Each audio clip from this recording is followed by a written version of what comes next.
ಎಲ್ಲರಿಗೂ ಆಶ್ರಯ ಟಿವಿ ವೀಕ್ಷಕರೆಲ್ಲರೊಂದಿಗೆ ನಾವು ಸುವಾರ್ತಿಕ ಎನ್ನುವಂತ ಈ ಹೊಸ ಕಾರ್ಯಕ್ರಮಕ್ಕೆ ನಾವು ಸ್ವಾಗತಿಸುತ್ತೇವೆ. ಈ ಕಾರ್ಯಕ್ರಮದಲ್ಲಿ ನಾವು ಕ್ರಿಸ್ತೇಸು ಸ್ವಾಮಿಯ ಸುವಾರ್ತೆಯನ್ನು ಸಾರುವಂತ ಸುವಾರ್ತಿಕರನ್ನು ನಿಮಗೆ ಪರಿಚಯಿಸುವುದಕ್ಕೋಸ್ಕರ ನಾವು ಸಂತೋಷಿಸುತ್ತೇವೆ. ಪ್ರಿಯರೇ, ಸುವಾರ್ತೆ ಸೇವೆಯಲ್ಲಿ ದೇವರು ಸುವಾರ್ತಿಕರ ಜೀವಿತಗಳಲ್ಲಿ ಹೇಗೆ ಈ ಸುವಾರ್ತೆಯನ್ನು ಸಾರುವುದಕ್ಕೆ ಪ್ರೇರೇಪಿಸಿದನು, ಯಾವುದವರ ಜೀವಿತಗಳಲ್ಲಿ ಸುವಾರ್ತೆಯನ್ನು ಸೇರುವಂತೆ ಪ್ರೇರೇಪಿಸಿತ್ತು. ಸೊ ಇದರ ಬಗ್ಗೆ ನಾವು ಕೆಲವು ದೇವರ ಸೇವಕರುಗಳೊಂದಿಗೆ ನಾವು ಮಾತಾಡೋದಕ್ಕೋಸ್ಕರ ನಾವು ಸಂತೋಷಿಸ್ತೇವೆ. ಇದರ ಮೂಲಕವಾಗಿ ನಿಮ್ಮನ್ನು ಸುವಾರ್ತೆ ಸೇವೆಯಲ್ಲಿ ಪ್ರೋತ್ಸಾಹಿಸುವುದೇ ನಮ್ಮ ಉದ್ದೇಶವಾಗಿದೆ. ಈ ದಿವಸದಲ್ಲಿ ನಮ್ಮ ಮಧ್ಯದಲ್ಲಿ ನಮ್ಮೆಲ್ಲರ ನೆಚ್ಚಿನ ದೇವರ ಸೇವಕರು ಹಾಗೂ ಅನೇಕ ದೇವರ ಸೇವಕರುಗಳ ಆತ್ಮೀಯ ತಂದೆ, ಹೆಚ್ಚು ಕಡಿಮೆ 4 ದಶಕಗಳು, ಹೆಚ್ಚು 4 ದಶಕಗಳಿಗಿಂತ ಹೆಚ್ಚು ಸುವಾರ್ತೆ ಸೇವೆಯಲ್ಲಿ ತಮ್ಮನ್ನು ತಾವು ತೊಡಗಿಸಿಕೊಂಡ ದೇವರ ಸೇವಕರು ನಮ್ಮ ಮಧ್ಯದಲ್ಲಿದ್ದಾರೆ. ಈ ಸಮಯದಲ್ಲಿ ನಾನು ಬಹಳ ಉತ್ಸುಕನಾಗಿದ್ದೇನೆ. ಯಾಕಂದರೆ ನನ್ನ ಕ್ರಿಸ್ತಿಯ ಸೇವೆಯಲ್ಲಿ ನಾನು ಸುವಾರ್ತೆ ಸೇವೆಗೆ ಹೋಗುವುದಕ್ಕೋಸ್ಕರ ಕೂಡ ನನ್ನನ್ನು ಪ್ರೇರೇಪಿಸಿದ ವ್ಯಕ್ತಿ ಇವರಾಗಿರ್ತಾರೆ. ಹಾಗೂ ನನ್ನ ತಂದೆಯ ಸ್ನೇಹಿತರು ಕೂಡ ಇವರಾಗಿರುವುದು ನನ್ನ ಬಹಳ ಸಂತೋಷ. ಇವರನ್ನು ಇಂಟರ್ವ್ಯೂ ಮಾಡೋದರಲ್ಲಿ ನಾನು ಬಹಳ ಉಲ್ಲಾಸಿಸ್ತೇನೆ. ಪ್ರೇರೆ, ಈ ಸಮಯದಲ್ಲಿ ನಮ್ಮ ಮಧ್ಯದಲ್ಲಿ ಪಾಸ್ಟರ್ ಜೋಸೆಫ್ ಜಮಖಂಡಿ ಅವರು ನಮ್ಮಿದ್ದಾರೆ. ನಾವು ಬಹಳ ಸಂತೋಷಿಸ್ತೇವೆ. ನಿಮ್ಮೆಲ್ಲರ ಪರವಾಗಿ ಹಾಗೂ ಆಶ್ರಯ ಟಿವಿಯ ಪರವಾಗಿ ನಾನು ಈ ಕಾರ್ಯಕ್ರಮಕ್ಕೆ ಅವರನ್ನು ಸ್ವಾಗತಿಸ್ತೇನೆ. ಸಲಾಂ ಪಾಸ್ಟರ್. ಸಲಾಂ. ಬಹಳ ಸಂತೋಷ ನೀವು ನಮ್ಮ ಮಧ್ಯದಲ್ಲಿ ಇರುವಂಥದ್ದು ಪಾಸ್ಟರ್. ಕೆಲವು ವಿಷಯಗಳನ್ನು ನಾನು ನಿಮ್ಮ ಹತ್ರ ಮಾತಾಡಬೇಕು. ಇದರ ಮೂಲಕವಾಗಿ ನಮ್ಮ ವೀಕ್ಷಕರಿಗೆ ಗೊತ್ತಾಗಬೇಕು ಸುವಾರ್ತೆ ಸೇವೆ ಅಂದರೆ ಏನು. ಇದೊಂದು ಕೆಲಸವಾ, ಇದೊಂದು ಕೆಲಸದ ರೀತಿಯಲ್ಲಿ. ಉದಾಹರಣೆಗೆ ಅನೇಕ ವೃತ್ತಿ ಜೀವಿತಗಳು ಉಂಟು ಲೋಕದಲ್ಲಿ. ಅದೇ ಪ್ರಕಾರವಾಗಿ ಇದೂ ಒಂದು ಥರದನಾದ ವೃತ್ತಿ ಜೀವಿತವ, ಅಥವಾ ಸುವಾರ್ತೆ ಎಂದರೆ ಅದಕ್ಕಿರುವಂಥ ಕಾರ್ಯಗಳೇನು, ಯಾಕೆ ನಾವು ಸುವಾರ್ತಿಕರಾಗ್ತಾರೆ? ಸೊ ನಾನು ಇಂಥ ಅನೇಕ ಪ್ರಶ್ನೆಗಳು ನಿಮ್ಮ ಹತ್ರ ನಾನು ಕೇಳಲಿಕ್ಕೆ ನಾವು ಇಷ್ಟಪಡ್ತೇನೆ. ಯಾಕಂದರೆ ನಮ್ಮ ಪ್ರಾರಂಭದ ಈ ಕಾರ್ಯಕ್ರಮದಲ್ಲಿ ನಿಮ್ಮನ್ನು ನಮ್ಮ ಮಧ್ಯದಲ್ಲಿ ಇರೋದು ಬಹಳ ಸಂತೋಷ. ಯಾಕಂದರೆ ನೀವು ಅನೇಕ ಥರಗಳಲ್ಲಿ ಸುವಾರ್ತೆಯ ಸೇವೆಯನ್ನು ನೀವು ಮಾಡಿದ್ರಿ. ಉದಾಹರಣೆಗೆ ದೇವರ ವಾಕ್ಯವನ್ನು ಸಂದೇಶವನ್ನು ಸಾರುವುದರಲ್ಲಿಯೂ, ಕರಪತ್ರಗಳ ಸೇವೆಗಳನ್ನು ಮಾಡುವುದರಲ್ಲಿಯೂ, ರೇಡಿಯೋ ಸೇವೆಗಳನ್ನು ಮಾಡುವುದು, TV ಮಿನಿಸ್ಟ್ರಿಗಳನ್ನು ಮಾಡುವುದು, ಔಟ್ರೀಚ್ಗಳನ್ನು ಮಾಡುವುದು, ಎಲ್ಲ ಸ್ಥಳಗಳಲ್ಲಿ, ಈವನ್ ಸಂಗೀತಗಳಲ್ಲಿಯೂ ಸಹ ನನಗೆ ಗೊತ್ತಿದೆ. ನಾವು ಬಾಲ್ಯಪ್ರಾಯದಲ್ಲಿ ನಿಮ್ಮ ಸಂತೋಷ ಮಾರ್ಗ ಕಾರ್ಯಕ್ರಮಗಳನ್ನು ಕೇಳಿಕೊಂಡು ಬೆಳೆದವರು. ಈ ಸಮಯದಲ್ಲಿ ಪಾಸ್ಟರ್, ನಮಗೆ ಯಾರಿಗೂ ಗೊತ್ತಿಲ್ಲ ಕೆಲವೆಲ್ಲ ವಿಷಯ. ನಿಮ್ಮ ಹೆಸರು ಜಮಖಂಡಿ ಅಂತೇಳಿ ಇದೆ. ಜಮಖಂಡಿ ಅಂತೇಳಿದ್ರೆ ನಮ್ಗೆ ಗೊತ್ತಿರಲಿಲ್ಲ. ಆಯಿತು, ಅದೊಂದು ಸ್ಥಳದ ಹೆಸರು ಸಣ್ಣದಿರುವಾಗ. ಮತ್ತೆ ಗೊತ್ತಾಯಿತು ಜಮಖಂಡಿ ಅಂತೇಳಿ ಒಂದು ಸ್ಥಳದ ಹೆಸರು ಅಂತ. ಪಾಸ್ಟರ್, ನಿಮ್ಮ ಬಾಲ್ಯಪ್ರಾಯವು ಹೇಗೆ ಆಯಿತು? ಅಂದರೆ ಆ ಬಾಲ್ಯಪ್ರಾಯವನ್ನು ಎಲ್ಲಿ ಕಳೆದಿರಿ? ಸ್ವಲ್ಪ ನಮ್ಮ ವೀಕ್ಷಕರಿಗೆ ಹೇಳ್ಬೋದು. ಮೊಟ್ಟ ಮೊದಲನೇದಾಗಿ ಹೊಸದಾಗಿ ಪ್ರಾರಂಭಗೊಂಡಿರುವಂಥ ಆಸರೆ TV ಚಾನಲ್ಗೆ ನನ್ನ ಅಭಿನಂದನೆಗಳನ್ನು ಸಲ್ಲಿಸ್ತಾ ಇದ್ದೇನೆ. ಎರಡನೇದಾಗಿ ನನ್ನ ಈ ಸಂದರ್ಶನಕ್ಕಾಗಿ ಆಹ್ವಾನಿಸಿರುವಂಥ ಸಹೋದರ ಜಾನ್ ಈಟನ್ ಅವರಿಗೆ ನನ್ನ ಪ್ರೀತಿಪೂರ್ವವಾದಂಥ ವಂದನೆಗಳನ್ನು ತಿಳಿಸಲಿಕ್ಕೆ ನಾನು ಸಂತೋಷ ಪಡ್ತೇನೆ. ನನ್ನ ಹೆಸರು ಜೋಸೆಫ್ ಜಮಖಂಡಿ. ನನ್ನ ಸ್ವಂತ ಊರು ಹುಬ್ಬಳ್ಳಿ. ಆದರೆ ನನ್ನ ಬಾಲ್ಯದ ಕೆಲವು ವರ್ಷಗಳನ್ನು ಹುಬ್ಬಳ್ಳಿ ಹತ್ತಿರವೇ ಕಲಘಟಗಿ ಮತ್ತು ಒಂದು ತಾಲೂಕಿದೆ. ಅದರ ಕಲಘಟಗಿ ತಾಲೂಕಿನಂಥ ದೇವಿಕೊಪ್ಪ ಎಂಬಂಥ ಒಂದು ಗ್ರಾಮದಲ್ಲಿ ನನ್ನ ಬಾಲ್ಯವನ್ನು ಕಳೆದೆನು. ಅಲ್ಲಿ ಸುಮಾರು 7ನೇ ತರಗತಿವರೆಗೆ ಅಲ್ಲೇ ಶಾಲೆಗೆ ನಾನು ಓದಿದ್ದು. ಆಮೇಲೆ ಹೆಚ್ಚಿನ ವ್ಯಾಸಂಗಕ್ಕಾಗಿ ನಾನು ಬೇರೆ ಊರಿನರಿಗೆ ಹೋಗಿ ಹೈಸ್ಕೂಲಲ್ಲಿ ಓದಬೇಕಾಯಿತು. ಅದರ ನಂತರ ನನ್ನ ಹೆಚ್ಚಿನ ವಿದ್ಯಾಭ್ಯಾಸಕ್ಕಾಗಿ ಶಿವಮೊಗ್ಗಕ್ಕೆ ಸಹ ನಾನು ಬರಬೇಕಾಯಿತು. ಹಾಗೆ ಮತ್ತು ಎರಡನೇದಾಗಿ ನಾನು ಹುಟ್ಟಿ ಬೆಳೆದದ್ದು ಒಂದು ಕ್ರೈಸ್ತ ಕುಟುಂಬದಲ್ಲಿ. ನಾನು ಕ್ರೈಸ್ತ ಕುಟುಂಬದಲ್ಲಿ ಹುಟ್ಟಿ ಬೆಳೆದಂಥವನು. ಮತ್ತು ನಾನು ಬಾಲ್ಯದಿಂದಲೇ ನನ್ನ ತಂದೆ ತಾಯಿಗಳು ಬಹಳ ಭಕ್ತಿ ಉಳ್ಳವರಾಗಿದ್ದರು. ದೇವರಲ್ಲಿ ಬಹಳ ಭಯಭಕ್ತಿ ಉಳ್ಳವರು. ಮತ್ತು ಯಾವಾಗಲೂ ಮಕ್ಕಳನ್ನು ತಮ್ಮ ಹತ್ತಿರ ಕೂರಿಸಿಕೊಂಡು ಮುಂಜಾನೆ ಸಂಜೆ ಮನೆಯಲ್ಲಿ ಸಂಗೀತಗಳನ್ನು ಹಾಡಿಸುವಂಥದ್ದು ಮತ್ತು ನಮಗೆ ನಿತ್ಯವೂ ಪ್ರಾರ್ಥನೆ ಮಾಡಲಿಕ್ಕೆ ಕಲಿಸುವಂಥದ್ದು. ಹಾಗೆ ನಾವು ಬಾಲ್ಯದಲ್ಲಿ ಬಹಳ ಭಯಭಕ್ತಿಯಲ್ಲಿ ನಾವು ಬೆಳೆದಂಥವ್ರು. ಈವನ್ ಎಷ್ಟರ ಮಟ್ಟಿಗೆ ನಮ್ಮ ತಂದೆ ನಮ್ಮ ಜೊತೆಲಿ ವ್ಯವಹರಿಸ್ತಾ ಇದ್ದರೆ, ರಸ್ತೆಯಲ್ಲಿ ಎಲ್ಲಿಯಾದರೂ ಒಂದು 5 ಪೈಸೆ ಬಿದ್ದಿದ್ದರೆ 10 ಪೈಸೆ ಬಿದ್ದದ್ದೇ ನಾವು ಅದನ್ನು ತರುವಾಗಿರಲಿಲ್ಲ. ಅದನ್ನು ತಂದರೆ ನೀನು ಯಾಕೆ ತಂದಿ ಅಂತೇಳಿ ಒಂದು ಸರಿ ಪೆಟ್ಟಿಗೆ ಸಹ ಕೊಟ್ಟಿದ್ದಾರೆ. ನೀವು ಸಣ್ಣ ಮಾರ್ಗದಲ್ಲಿ ಹೋಗ್ತಿರುವಾಗ ನಿನಗೆ ಸಂಬಂಧಪಡದಿರುವಂಥ ಹಣವನ್ನು ನೀನು ಯಾಕೆ ತಂದಿ? ಇದು ನಮ್ಮ ತಂದೆಯ ಪ್ರಶ್ನೆ. ಹಾಗಾಗಿ ಎಲ್ಲಿಯಾದರೂ ಬಿದ್ದ ಹಣವನ್ನು ಸಹ ನಾವು ತರಲಿಕ್ಕಿಲ್ಲ. ಆಕಸ್ಮಿಕವಾಗಿ ಅಂಗಡಿಯಲ್ಲಿ ಅವನು ಚಿಲ್ಲರೆ ಕೊಡುವಾಗ ಏನಾದ್ರು ಮರೆತು ಒಂದು 10 ಪೈಸೆ 8 ಆಣೆ ಹೆಚ್ಚು ತಂದು ಕೊಟ್ಟರೆ ನಾವು ಹಿಡ್ಕೊಂಡು ಬಂದು ಹೀಗಾಯ್ತು ಅಂತ ಹೇಳಿದರೆ ನಮಗೆ ಪೆಟ್ಟೆ. ನೀವು ಮೊದಲು ಹೋಗಿ ಆ ಹಣನ ವಾಪಸ್ ಕೊಟ್ಟು ಬಾ, ನಿನ್ನದು ಅಲ್ಲದೇ ಇರುವಂಥ ಹಣ ನೀನು ಯಾಕೆ ಹಿಡ್ಕೊಂಡ್ಬಂದು. ಅವ್ರು ಏನಾಗಿದ್ರು ಫಸ್ಟ್ ಅಂದರೆ ಏನು ಕೆಲಸ ಮಾಡ್ತಾರೆ? ಅವರು ನಮ್ಮ ತಂದೆಯವ್ರ ವೃತ್ತಿಯಲ್ಲಿ ಅವರು ಕಾರ್ಪೆಂಟರ್ ವೃತ್ತಿಯಲ್ಲಿ ಆದರೆ ಅವ್ರು ನಮ್ಮ ಗ್ರಾಮಕ್ಕೆ ಬರಲಿಕ್ಕೆ ಕಾರಣ ಅಂತಂದರೆ ನಾವು ಹುಬ್ಬಳ್ಳಿಯಲ್ಲಿ ನಮಗೆಲ್ಲ ಮನೆ ಇತ್ತು, ಅನುಕೂಲತೆ ಇತ್ತು. ಆದರೆ ಅವರಿಗೆ ಬೇರೆ ಒಬ್ಬರ ಮೂಲಕವಾಗಿ ಆ ಗ್ರಾಮಕ್ಕೆ ಹೋಗಿ ಒಂದು ಸೇವೆ ಮಾಡಬೇಕೆಂಬಂತಾಗಿ ಅವ್ರಿಗೊಂದು ಪ್ರೇರಣೆಯಿಂದ ಅವ್ರನ್ನ ಕಳಿಸಿಕೊಟ್ರು. ಹಾಗಾಗಿ ಅವರು ಒಂದು ಕಡೆದ ತಮ್ಮ ವೃತ್ತಿ ಜೀವನ ಮಾಡ್ತಾನೆ ದೇವರ ವಾಕ್ಯ ಸಾರ್ಥ. ಆಮೇಲೆ ಇಡೀ ಗ್ರಾಮಕ್ಕೆ ನಮ್ಮ ತಂದೆಯವರು ಅಷ್ಟು ಫೇಮಸ್. ಇಂಥವರಂತೆಲ್ಲ, ಚಿಕ್ಕವರಿರಲಿ ದೊಡ್ಡವರಿರಲಿ ಅಧಿಕಾರಿಗಳಿರಲಿ ಯಾರೇ ಇರಲಿ ಅವರ ಹತ್ರ ಯೇಸುವಿನ ಕುರಿತು ಮಾತಾಡದೆ ಇರುವಂಥ ವ್ಯಕ್ತಿನೇ ಅಲ್ಲ. ಯಾರೇ ಸಿಕ್ಕಲಿ ಯೇಸುವಿನ ಬಗ್ಗೆ ಮಾತಾಡ್ತಾ ಇದ್ರು. ಹಾಗಾಗಿ ನಾವು ಹುಟ್ಟಿ ಬೆಳೆದದ್ದೇ ಒಂದು ಭಕ್ತಿಯ ಕುಟುಂಬದಲ್ಲಿ ಎಂಬುದಾಗಿ ಹೇಳೋದ್ರಲ್ಲಿ 2 ಮಾತಿಲ್ಲ. ಫಸ್ಟ್ ನಿಮ್ದು ನೀವು ಎಷ್ಟು ಮಕ್ಕಳು? ನೀವು ನಮ್ಮ ತಂದೆ ತಾಯಿ ನಾವು 10 ಜನ ಮಕ್ಕಳು. 10 ಜನ ಮಕ್ಕಳು. ಅದರಲ್ಲಿ ನಾನು ಎರಡನೇವನು. ನಾನು ಎರಡನೇವನು. ಎಷ್ಟು ಮಂದಿ ನನ್ನ ಪ್ರಕಾರ ನಿಮ್ಮ ಬ್ರದರ್ಸ್ ಸುವಾರ್ತಿಕರಾಗಿದ್ರು? ಹೌದು. ಎಷ್ಟು ಮಂದಿ ಸೇವೆ? ನನಗೆ ನನ್ನದ ನಂತರ ಒಬ್ಬ ತಮ್ಮ, ಅವರು ದೇವರ ಸೇವಕರಾಗಿದ್ದರು.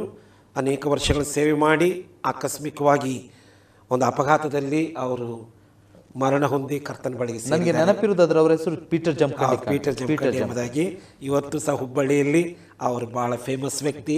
ಇಡೀ ಕರ್ನಾಟಕ ರಾಜ್ಯದಾದ್ಯಂತ ಓಡಾಡಿ ಕರ್ತನ ಸೇವೆ. ನನಗೆ ಬಹಳ ಸಂತೋಷ, ಯಾಕಂದ್ರೆ ನಾನು ಅವರನ್ನು ಸಂಧಿಸಿದ್ದೇನೆ ತುಂಬಾ ವರ್ಷಗಳ ಹಿಂದೆ ನಾನು ಸಂಧಿಸಿ. ಓಕೆ ಪಾಸ್ಟರ್, ಈಗ ಇದು ನಿಮ್ಮ ಬಾಲ್ಯಪ್ರಾಯ. ನಾನು ಒಂದು ಪ್ರಶ್ನೆ ಕೇಳಬೇಕು. ನನಗೆ ಆಕ್ಚುಲಿ ಮೊದಲು ಕೇಳಿದ ಪ್ರಶ್ನೆ, ಇದು ಜಮಖಂಡಿ ಅಂತ ಹೇಗೆ ಬಂತು? ಇದು ನಮ್ಮ ಸರ್ ನೇಮ್. ಇದು ಮೊದಲಿಂದಲೂ ನಮ್ಮ ಅಜ್ಜನ ಕಾಲದಿಂದ ನೀವು ಮೊದಲು ಇದ್ರು ಇರಬಹುದು. ಬಟ್ ಆದ್ರೆ ನಾವು ಹುಟ್ಟಿ ಬೆಳೆದದ್ದೆಲ್ಲ ಹುಬ್ಬಳ್ಳಿಯಲ್ಲಿ. ಹೌದು ಪಾಸ್ಟರ್, ಈಗ ನೀವು ನಮಗೆ ನಿಜವಾಗಿ ಬಹಳ ವಿಶೇಷ, ಯಾಕಂದ್ರೆ ಬಾಲ್ಯಪ್ರಾಯದಿಂದಲೇ ದೇವರ ವಾಕ್ಯವನ್ನು ಕೇಳ್ಕೊಂಡು ಬೆಳೆದು ಬಂದವರು ಅಂತ ನಾವೆಂತ ನೆನೆಸ್ಕೊಂಡೇ ಬಂದ್ರೆ ನಮ್ಮ ತಲೆಯಲ್ಲಿ ಏನಿತ್ತಂದ್ರೆ ಏನು ಗೊತ್ತಿಲ್ಲದ್ರು ಆಲ್ ಆಫ್ ಸಡನ್ ಒಂದು ಬದಲಾವಣೆ. ಆದರೆ ನೀವು ಬಾಲ್ಯಪ್ರಾಯದಿಂದಲೇ ಆ ದೇವರ ವಾಕ್ಯದಲ್ಲಿ ಬೆಳೆದು ಬಂದದ್ದು ಬಹಳ ಸಂತೋಷ ಆಯ್ತು ಕೇಳಿ. ಇವನ್ ನಿಮ್ಮ ತಂದೆಯವರ ಬಗ್ಗೆ ಕೇಳಿ ನಿಜವಾಗಿ ನಾನು ಫಸ್ಟ್ ಟೈಮ್ ಇದನ್ನು ಕೇಳ್ತಿರೋದು. ನಾನು ಅದಕ್ಕೆ ನಾನು ಹೇಳ್ತಾ ಇದ್ದೆ, ವೀಕ್ಷಕರಿಗೆ ಕೆಲವೆಲ್ಲ ವಿಶೇಷ ವಿಷಯಗಳನ್ನು ಇವತ್ತು ನಾವು ತಿಳ್ಕೊಳ್ಳಿಕ್ಕೆ ಹೋಗ್ತೇವೆ. ಫಸ್ಟ್ ಓಕೆ, ಈಗ ನೀವು ದೇವರ ವಾಕ್ಯದಲ್ಲಿಯೂ ಇದರಲ್ಲೆಲ್ಲ ನಿಮಗೆ ಸುವಾರ್ತೆ ಸೇವೆಗೆ ಹೋಗಬೇಕು ಅಂತ ಯಾವಾಗ ಪ್ರೇರೇಪಣೆ ಆಯಿತು? ನಿಮಗೆ ಸಣ್ಣ ಪ್ರಾಯದಿಂದ ಇತ್ತ ಅಥವಾ ಹೇಗೆ ನಿಮಗೆ ಅದಕ್ಕೊಂದು ಪ್ರೇರೇಪಣೆ ಬಂತು? ನಾನು ಸುವಾರ್ತೆ ಸೇವೆಗೆ ಹೇಗೆ ಬಂದೇನೆ ಅಂತ ಹೇಳೋದಕ್ಕಿಂತಲೂ ಮೊದಲಾಗಿ ಒಂದು ಸಂಗತಿ ಹೇಳಲಿಕ್ಕೆ ಇಷ್ಟಪಡ್ತೇನೆ. ಈಗ ನೋಡಿ, ನಾನು ಕ್ರೈಸ್ತ ಕುಟುಂಬದಲ್ಲಿ ಹುಟ್ಟಿ ಬೆಳೆದದ್ದು ನಿಜ. ಆದರೆ ದೇವರ ವಾಕ್ಯದ ಪ್ರಕಾರವಾಗಿ ಆ ರಕ್ಷಣೆಯ ಅನುಭವ ಎಂಬುದು ನನಗಿರಲಿಲ್ಲ. ಅಂದರೆ ನನಗೆ ವಾಕ್ಯ ಗೊತ್ತಿತ್ತು, ಬೈಬಲಿನ ಕಥೆಗಳು ಗೊತ್ತಿತ್ತು, ಪ್ರಾರ್ಥನೆ ಮಾಡಲಿಕ್ಕೂ ಗೊತ್ತಿತ್ತು, ಚರ್ಚಿಗೆ ಹೋಗ್ತಿದ್ವಿ, ಚರ್ಚಿಗೆ ಹೋಗಿ ಬರುವಂಥದ್ದೆಲ್ಲ ನಮಗೆ ಅಭ್ಯಾಸ ಇತ್ತು. ಆದರೆ ದೇವರ ವಾಕ್ಯ ಹೇಳುವಂಥ ರಕ್ಷಣೆಯ ಅನುಭವ, ಅಂದರೆ ಆ ಪಾಪದಿಂದ ಬಿಡುಗಡೆ ಹೊಂದಬೇಕು, ನಾವು ಹೊಂದಿದರೆ ಮಾತ್ರ ನಾವು ದೇವರ ಮಕ್ಕಳಾಗ್ತೇವೆ ಮತ್ತು ಸತ್ಯ ಸಂಗತಿ ನನಗೆ ಇನ್ನೂ ಸ್ಪಷ್ಟವಾಗಿರಲಿಲ್ಲ. ಆದರೆ ನಾನು ಯೌವನ ಪ್ರಾಯದಲ್ಲಿದ್ದಾಗ ನಮ್ಮ ಹುಬ್ಬಳ್ಳಿ ನಮ್ಮ ಮಾತೃಸಭೆ ಇದೆ. ಆ ಮಾತೃಸಭೆಯಲ್ಲಿ ಅಲ್ಲಿರುವಂಥ ದೇವರ ಸೇವಕರು ಈ ಬೇಸಿಗೆ ರಜೆ ಸಮಯದಲ್ಲಿ 1 ತಿಂಗಳ 2 ತಿಂಗಳಿನ ಬೈಬಲ್ ಕ್ಲಾಸ್ಗಳನ್ನು ನಡೆಸ್ತಾ ಇದ್ದರು. ಹಾಗಾಗಿ ನನಗೆ 1-2 ಸಾರಿ ಇಂಥ ಒಂದು ಬೈಬಲ್ ಸ್ಕೂಲಿಗೆ ಅಟೆಂಡ್ ಮಾಡುವಂಥ ಅವಕಾಶ ಸಿಕ್ತು. ಆ ಮೊದಲನೇ ಸಾರಿ ನಾನು ಬೈಬಲ್ ಸ್ಕೂಲಿಗೆ ಅಟೆಂಡ್ ಆದಾಗ 1 ತಿಂಗಳ ಕೋರ್ಸ್ ಅದು. ಆ ಕೋರ್ಸ್ ಅಲ್ಲಿ ಒಂದು ಸತ್ಯ ನನಗೆ ಗೊತ್ತಾಯಿತು. ನಾವು ಕ್ರೈಸ್ತರಾಗಿರಲಿ ಅಕ್ರೈಸ್ತರಾಗಿರಲಿ, ಬೈಬಲ್ ಹೇಳ್ತದೆ ನಾವೆಲ್ಲರೂ ದೇವರ ಮುಂದೆ ಪಾಪಿಗಳೆಂಬುದಾಗಿ. ಹೆಚ್ಚು ಕಡಿಮೆ ಏನೂ ಇಲ್ಲ, ಎಲ್ಲರೂ ಪಾಪ ಮಾಡಿ ದೇವರ ಮಹಿಮೆ ಹೊಂದಿದ ಹೋಗಿದ್ದಾರೆ. ಲೋಕದಲ್ಲಿ ಹುಟ್ಟಿದ ಯಾವುದೇ ಮನುಷ್ಯ ಇರಲಿ, ನಾವೆಲ್ಲರೂ ದೇವರ ಮುಂದೆ ಪಾಪಿಗಳು. ನಾವು ಜನ್ಮ ಪಾಪಿಗಳು, ನಾವು ಕರ್ಮ ಪಾಪಿಗಳು. ನಿನಗೆ ಬೈಬಲ್ ಗೊತ್ತಿದ್ದದಕ್ಕೋಸ್ಕರ ಪರಲೋಕಕ್ಕೆ ಹೋಗಲ್ಲ, ಒಳ್ಳೆ 4 ಹಾಡಾಡ್ಲಿಕ್ಕೆ ಬರೋದರಿಂದ ನಿನಗೆ ಸ್ವರ್ಗ ಸಿಕ್ಕಲ್ಲ, ಅಥವಾ ಬೈಬಲಿನ ಕಥೆಗಳೆಲ್ಲ ಗೊತ್ತಿರೋದ್ರಿಂದ ನಿನಗೆ ಸ್ವರ್ಗ ಸಿಕ್ಕಲ್ಲ, ಅಥವಾ ಒಳ್ಳೊಳ್ಳೆ ದೇವರ ಹಾಡುಗಳನ್ನು ಹಾಡೋದ್ರ ಮೂಲಕ ಸ್ವರ್ಗ ಸಿಕ್ಕಲ್ಲ. ವೈಯಕ್ತಿಕವಾಗಿ ನನಗೆ ದೇವರೊಂದಿಗೆ ಒಂದು ಸಂಬಂಧ ಹೊಂದಿಕೊಳ್ಳಬೇಕು, ಅಥವಾ ಪಾಪದಿಂದ ನಾನು ಬಿಡುಗಡೆ ಹೊಂದಿಕೊಳ್ಳಬೇಕು. ಆ ಪಾಪದಿಂದ ಬಿಡಿಸುವುದಕ್ಕಾಗಿ ಕರ್ತನಾದ ಯೇಸು ಕ್ರಿಸ್ತ ಲೋಕಕ್ಕೆ ಮನುಷ್ಯನಾಗಿ ಅವತರಿಸಿ ಬಂದನು. ನಮ್ಮೆಲ್ಲರ ಪಾಪಕ್ಕೋಸ್ಕರವಾಗಿ ಯೇಸು ಲೋಕಕ್ಕೆ ಬಂದು ತನ್ನ ಪ್ರಾಣ ಕೊಟ್ಟನು, ತನ್ನ ರಕ್ತವು ನಮಗಾಗಿ ಸುರಿಸಿದನು. ಆತನು ಸತ್ತು ಹೂಣಲ್ಪಟ್ಟು 3ನೇ ದಿನ ಜೀವಂತನ ಎದ್ದು ಬಂದನು, ಸ್ವರ್ಗಕ್ಕೆ ಏರಿ ಹೋಗಿದ್ದಾನೆ. ಇವತ್ತು ಈ ಯೇಸು ಕ್ರಿಸ್ತನ ಮುಂದೆ ಯಾರ್ಯಾರು ತಮ್ಮ ಪಾಪಗಳನ್ನು ಒಪ್ಪಿಕೊಂಡು ಅರಿಕೆ ಮಾಡಿ ಬಿಟ್ಟು ಆತನ ತಮ್ಮ ಹೃದಯದಲ್ಲಿ ಸ್ವಂತ ರಕ್ಷಕನ ಅಂಗೀಕಾರ ಮಾಡಿಕೊಳ್ತಾರೋ ಆ ಅಂಗೀಕಾರ ಮಾಡಿಕೊಳ್ಳೋದ್ರ ಮೂಲಕವಾಗಿ ನಾವು ದೇವರ ಮಕ್ಕಳಾಗ್ತೇವೆ ಎಂಬಂತ ಒಂದು ಸತ್ಯ ನನಗೆ ಗೊತ್ತಾಯಿತು ಆ ಮೀಟಿಂಗಲ್ಲಿ, ಆ ಕ್ಲಾಸ್ನಲ್ಲಿ. ಹಾಗೆ ಗೊತ್ತಾಗುವಾಗ ಒಂದು ದಿವಸ ನನಗೆ ಎಷ್ಟರ ಮಟ್ಟಿಗೆ ನನ್ನ ಹೃದಯದಲ್ಲಿ ಒಂದು ದೊಡ್ಡ ಹೋರಾಟ ಇತ್ತು. ಓ, ಈ ಥರ ಹೇಳ್ತಾ ಇದ್ದಾರಲ್ಲ, ಹಾಗಾದ್ರೆ ನಾನು ರಕ್ಷಣೆ ಹೊಂದಬೇಕು, ನಾನು ದೇವರ ಮಗನಾಗಬೇಕು. ಒಂದು ವೇಳೆ ನಾನು ರಕ್ಷಣೆ ಹೊಂದದೆ ಹೋದರೆ, ಪಾಪದಿಂದ ಬಿಡುಗಡೆ ಹೊಂದದೆ ಹೋದರೆ, ನಾನು ಯೇಸು ಸ್ವಾಮಿಯನ್ನು ಹೃದಯದಲ್ಲಿ ರಕ್ಷಕನ ಅಂಗೀಕಾರ ಮಾಡಿಕೊಳ್ಳದೆ ಹೋದರೆ ನನಗೆ ಪರಲೋಕವಿಲ್ವಲ್ಲ, ನನಗೆ ಮತ್ತೆ ನರಕಕ್ಕೆ ಹೋಗ್ಬೇಕಾಗತ್ತಲ್ಲ. ಒಂದು ರೀತಿಯ ಒಂದು ಭಯಂಕರವಾದಂಥ ಹೋರಾಟ ಇದರ ಮಧ್ಯದಲ್ಲಿ ಕೇಳ್ತೇನೆ. ಈಗ ನಿಮಗೆ ಮೇ ಬಿ ಕೆಲವು ವೀಕ್ಷಕರಲ್ಲಿ ಬರ್ಬೋದು ಅಂತ ಆಲೋಚನೆಗಳು, ಅಥವಾ ಈ ರೀತಿ ನೋಡಿ, ನೀವು ಬಾಲ್ಯ ಪ್ರಾಯದಿಂದ ನೀವೊಂದು ಮಾತು ಹೇಳಿದ್ರಿ, ಬಾಲ್ಯ ಪ್ರಾಯದಿಂದಲೇ ನಾನು ನೀತಿ ಸತ್ಯ ದೇವರ ವಾಕ್ಯ ಅಂತ ಹೇಳಿ. ಈಗ ಉದಾಹರಣೆಗೆ ನಮ್ಮೆಲ್ಲರ ಅನೇಕರ ನಮ್ಮ ಸ್ನೇಹಿತರೆಲ್ಲ ಜೀವಿತಗಳು ನೋಡುವಾಗ ನಾವೆಲ್ಲ ಒಂದು ಕಾಲದಲ್ಲಿ ಒಂಥರ ತಪ್ಪಾದ ಹೆಜ್ಜೆಯನ್ನು ಇಟ್ಟೆವು. ಮತ್ತೆ ನಮಗೆ ಅಯ್ಯೋ ನಾವು ಪಾಪಿಗಳು, ನಾವು ತಪ್ಪು ಮಾಡಿದೆವು, ನಮಗೆ ಪಶ್ಚಾತ್ತಾಪ ಆಯಿತು ನಮ್ಮ ಬದುಕಲ್ಲಿ ಮಾಡಿ ತಪ್ಪುಗಳು. ಈಗ ನನಗೆ ಇದು ಭಾರಿ ಇಂಟ್ರೆಸ್ಟಿಂಗ್ ವಿಷಯ, ಯಾಕಂದರೆ ಜನರಿಗೆ ಇದು ಅರ್ಥ ಆಗಬೇಕು. ಸರಿ, ಸ್ವನೀತಿ ಅಂತೇಳಿ ನಾವು ಹೇಳ್ತೇವೆ. ಅಂದರೆ ನನ್ನ ಹತ್ರ ಅನೇಕ ಜನರು ಕೇಳಿದುಂಟು, ನಾನು ಅನೇಕರಿಗೆ ಸುವಾರ್ತೆ, ನಾನು ಯೇಸು ಸ್ವಾಮಿಯ ಬಗ್ಗೆ ಹೇಳುವಾಗ, ಅಲ್ಲ ನಾನು ಏನು ತಪ್ಪು ಮಾಡಲಿಲ್ಲ, ನಾನೇನು ಯಾರಿಗೂ ಕದಿಲಿಲ್ಲ. ಈಗ ಉದಾಹರಣೆಗೆ ನೀವು ಹೇಳಿದ 5 ಪೈಸೆ ಕೂಡ ನಾನು ಇನ್ನೊಬ್ಬರದ್ದು ಮುಟ್ಟಿಯದವನಲ್ಲ, ಮತ್ತು ನಾನು ಯಾಕೆ ಪಶ್ಚಾತ್ತಾಪ ಪಡಬೇಕು, ನಾನು ಯಾಕೆ ಪಾಪಿ, ನನ್ನನ್ನು ನಾನು ಹೇಗೆ ನಾನು ಪಾಪಿ ಅಂತೇಳಿ ಎಗ್ರೆ ಆಗಬೇಕು. ಉದಾಹರಣೆಗೆ ಇಂಥ ಜೀವಿತ ನಡೆಸಿದ ಅನೇಕರ ಬಗ್ಗೆ ನಮ್ಗೆ ಗೊತ್ತು, ಅವರು ಈ ಮಾತುಗಳನ್ನು ಹೇಳ್ತಿದ್ರು. ಈಗ ಪಾಸ್ಟ್ರಿಗೆ ನಾನು ಪಾಪಿ, ನನ್ನ ಮಾನಸಾಂತರವಾಗಬೇಕು, ನನ್ನ ಹೃದಯವು ಬದಲಾಗಿ ಕ್ರಿಸ್ತೇಸು ಸ್ವಾಮಿಯನ್ನು ಸ್ವಂತ ರಕ್ಷಕನ, ಇಂಥ ಒಂದು ಫೀಲಿಂಗ್ ಹೇಗೆ ಬಂತು ಪಾಸ್ಟ್ರೆ? ಅಥವಾ ನಿಮಗೆ ಆ ಸಂದೇಶಕರು ಹೇಳಿದ ಮಾತುಗಳ ಮೂಲಕವಾಗಿ ನಿಮ್ಮ ಹೃದಯದಲ್ಲಿ ಅಂತ ಒಂದು ಪ್ರೇರೇಪಣೆ ಬಂತ? ಹೇಗೆ? ಅಂದರೆ ನಮಗೆ ದೇವರ ವಾಕ್ಯ ಇಷ್ಟು ಸ್ಪಷ್ಟವಾಗಿ ನಮಗೆ ತಿಳಿಸಲ್ಪಟ್ಟಂತಂದರೆ, ಮನುಷ್ಯರಾದಂಥ ನಾವು ಒಬ್ಬ ಪಾಪಿ ಅನಿಸ್ಕೊಳ್ಳಿಕ್ಕೆ ನಾವು ಸಪ್ರೇಟಾಗಿ ಹೋಗಿ ಕೊಲೆ ಮಾಡಬೇಕಾಗಿಲ್ಲ, ದರೋಡೆ ಮಾಡಬೇಕಾಗಿಲ್ಲ, ಕಳ್ಳತನ ಮಾಡಬೇಕಾಗಿಲ್ಲ, ಬೇಕಾಗಿಲ್ಲ, ವ್ಯಭಿಚಾರ ಮಾಡಬೇಕಾಗಿಲ್ಲ, ಬೇರೆ ಏನಾರು ಹೋಗಿ ಪಬ್ಲಿಕ್ಕಿಗೆ ಕಾಣುವಂಥ ರೀತಿಯಲ್ಲಿ ಏನೋ ಅನ್ಯಾಯ ಮಾಡೋ ಪಾಪ ಕೆಲಸ ಮಾಡಬೇಕಾದ ಅಗತ್ಯ ಇಲ್ಲ. ಇದು ನಮ್ಮ ರಕ್ತದಲ್ಲಿಯೇ ಜನ್ಮದಲ್ಲಿ ಆ ಪಾಪ ನಮ್ಮೊಳಗಿದೆ. ಈಗ ಉದಾಹರಣೆಗೆ ನಿಮ್ಗೆ ಹೇಳ್ತೇನೆ, ಒಂದು ಸಣ್ಣ ಮಗು ಇರುತ್ತೆ, ಅವನು ಒಂದು ಏನೋ ತಪ್ಪು ಮಾಡಿರ್ತಾನೆ, ಕೂಡಲೇ ಅವನ ಮುಖ ನೀವು ಕೂಡಲೇ ಮುಖ ಬದಲಾಗತ್ತೆ. ಅವನು ಕೂಡಲೇ ಒಂಥರ ಗಿಲ್ಟಿ ಕಾನ್ಶಿಯಸ್ ಅವನನ್ನು ಕಾಡ್ತಾ ಇರುತ್ತೆ. ಸುಳ್ಳು ಹೇಳಿದ ಕೂಡಲೇ ಮಕ್ಕಳು, ಸಣ್ಣ ಮಕ್ಕಳು ಸುಳ್ಳು ಹೇಳಿದ ಕೂಡಲೇ ಗೊತ್ತಾಗ ಅವನಿಗೊಂದು ಗಿಲ್ಟಿ ಕಾನ್ಶಿಯನ್ಸ್ ಇರುತ್ತೆ. ಆಮೇಲೆ ಅವನ ಮುಖ ನೋಡುವಾಗ ಆಚೆ ತಿರುಗ್ತಾನೆ, ಏನೋ ಅದೆಂತಾದ್ರೂ ಮಾಡಿದ್ಯಾ? ಇಲ್ಲ, ಇದೆಲ್ಲ ಯಾರು ಹೇಳ್ಕೊಟ್ರು? ಇದರ ರಕ್ತದಲ್ಲಿ ಬಂದಿರುವಂಥದ್ದು. ಅಂದ್ರೆ ಜನ್ಮತ ಬಂದಿರುವ. ಅದಕ್ಕಾಗಿ ದಾವೀದನು 51ನೇ ಕೀರ್ತನೆ ಹೇಳ್ತಾನೆ, ದೇವರೇ ನಾನು ಹುಟ್ಟಿದಂದಿನಿಂದಲೂ ಪಾಪಿಯೇ, ಮಾತೃ ಗರ್ಭವನ್ನು ಧರಿಸಿದ ದಿನದಂದಿನಿಂದಲೂ ನಾನು ನಿನಗೆ ದ್ರೋಹಿಯಾಗಿದ್ದೇನೆ.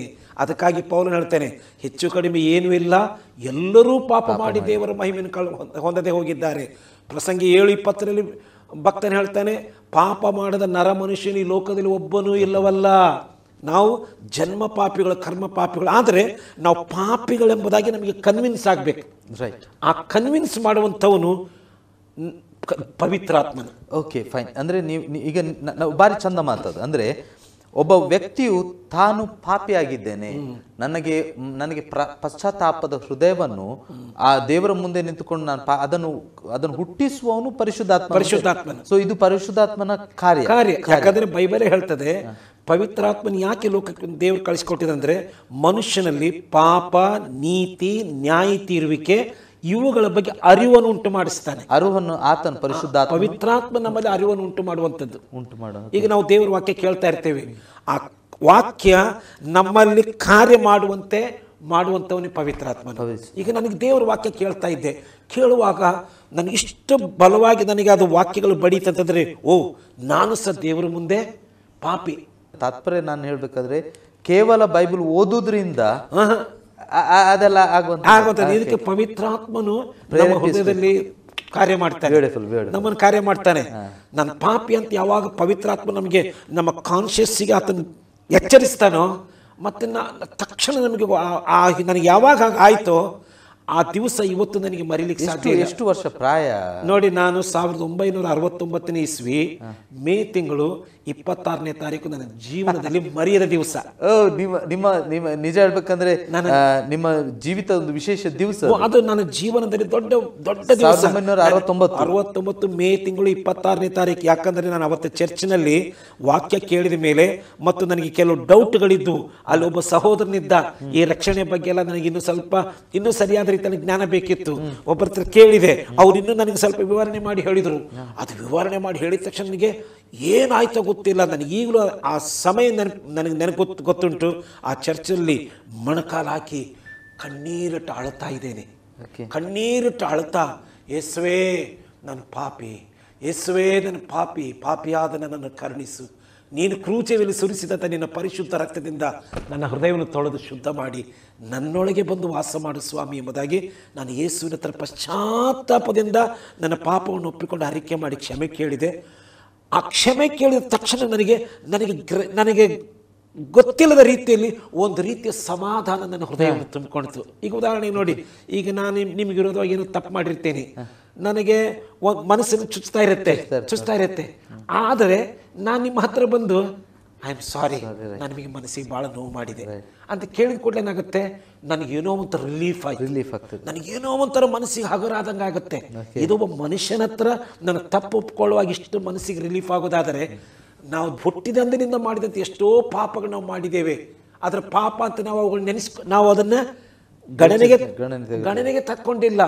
ಆದರೆ ಯಾವಾಗ ನಾವು ಪಶ್ಚಾತ್ತಾಪದವನ್ನು ಯೇಸುವಿನ ಮುಂದೆ ನಮ್ಮ ಪಾಪವನ್ನು ಒಪ್ಪಿಕೊಂಡು ಅರಿಕೆ ಮಾಡಿ ಬಿಟ್ಟುಬಿಡ್ತೇವೋ, ಯೇಸು ಅಂಗೀಕಾರ ಮಾಡಿಕೊಳ್ತೇವೋ, ಆಗ ವಾಕ್ಯ ಹೇಳ್ತದೆ ಎಲ್ಲ ಗ್ರಹಿಕೆಯನ್ನೇ ಮೀರುವಂಥ ಸಮಾಧಾನ ನಮ್ಮ ಹೃದಯವನ್ನು ತುಂಬಿಕೊಳ್ಳುತ್ತದೆ. ಅದು ಭಾರಿ ಚಂದ ಮಾತು. ಎಲ್ಲ ಗ್ರಹಿಕೆಯನ್ನು ಮೀರುವ ಸಮಾಧಾನ ಆತ ನಮಗೆ ಕೊಡ್ತಾನೆ. ಅದು ಯಾಕಂದ್ರೆ ನಾನು ಅನುಭವ ಮಾಡಿದ್ದೇನೆ. 1969 ಇಸ್ವಿ ಮೇ ತಿಂಗಳು 26ನೇ ತಾರೀಕು ನನ್ನ ಜೀವನದಲ್ಲಿ ಮರೆಯದಂಥ ಒಂದು ದಿನ. ನಾನು ಹುಟ್ಟಿದ ತಾರೀಕು ಬೇಕಾದ್ರೆ ಮರಿತೀನಿ, ಜನ್ಮದಲ್ಲಿ ಈ ಲೋಕದಲ್ಲಿ ಹುಟ್ಟಿದ್ದು ಇದನ್ನು ಮರೆಯಕ್ಕೆ ಸಾಧ್ಯ ಇಲ್ಲ.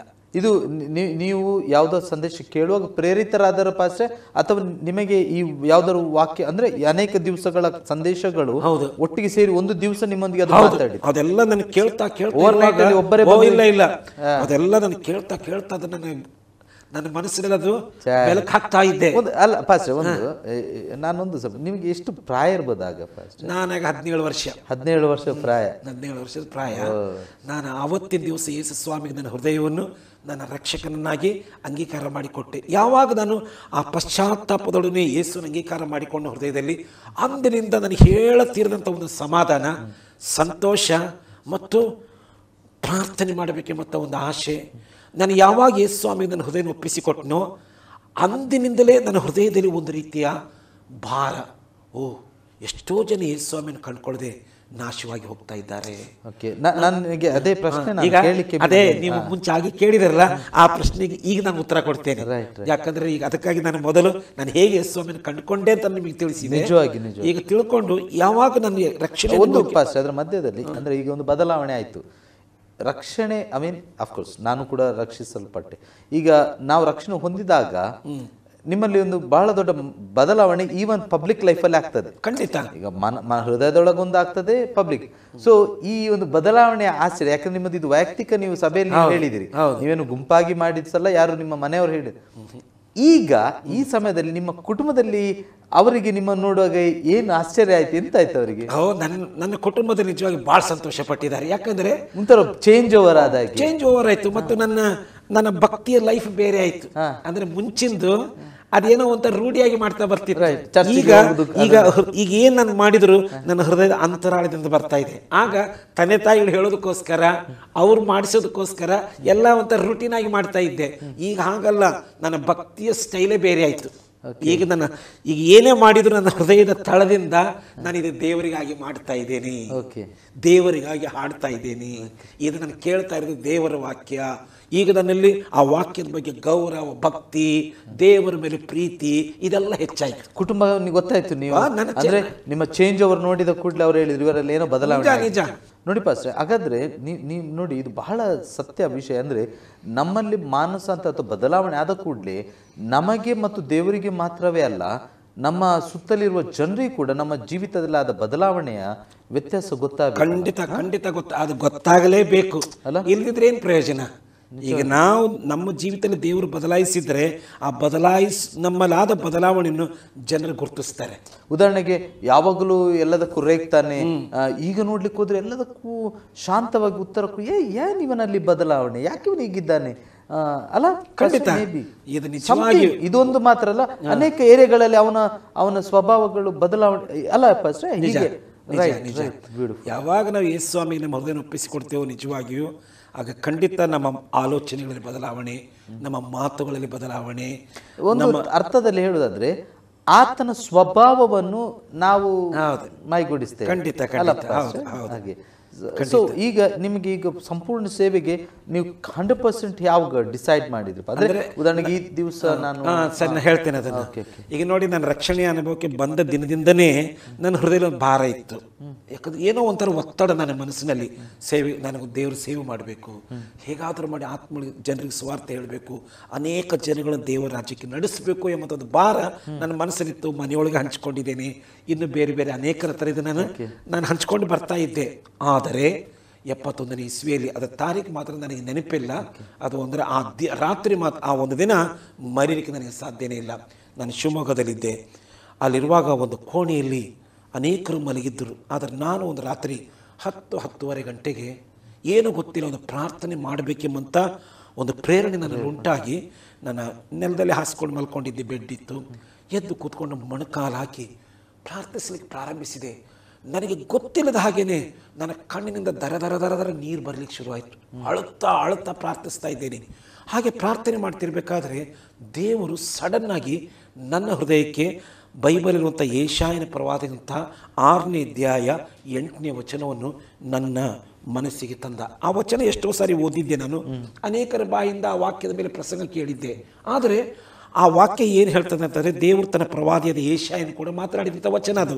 ಅದೇನೆಂದರೆ, ಯಾವನನ್ನು ಕಳುಹಿಸಲಿ, ಯಾವನು ನಮಗೋಸ್ಕರ ಹೋಗುವನು ಎಂಬ ಕರ್ತನ ನುಡಿಯನ್ನು ಕೇಳಿ, ಈಗೋ ನಾನಿದ್ದೇನೆ, ನನ್ನನ್ನು ಕಳುಹಿಸು ಅಂದೆನು. ಇದು ಯೆಶಾಯನೊಂದಿಗೆ ದೇವರು ಮಾತನಾಡಿದ್ದು.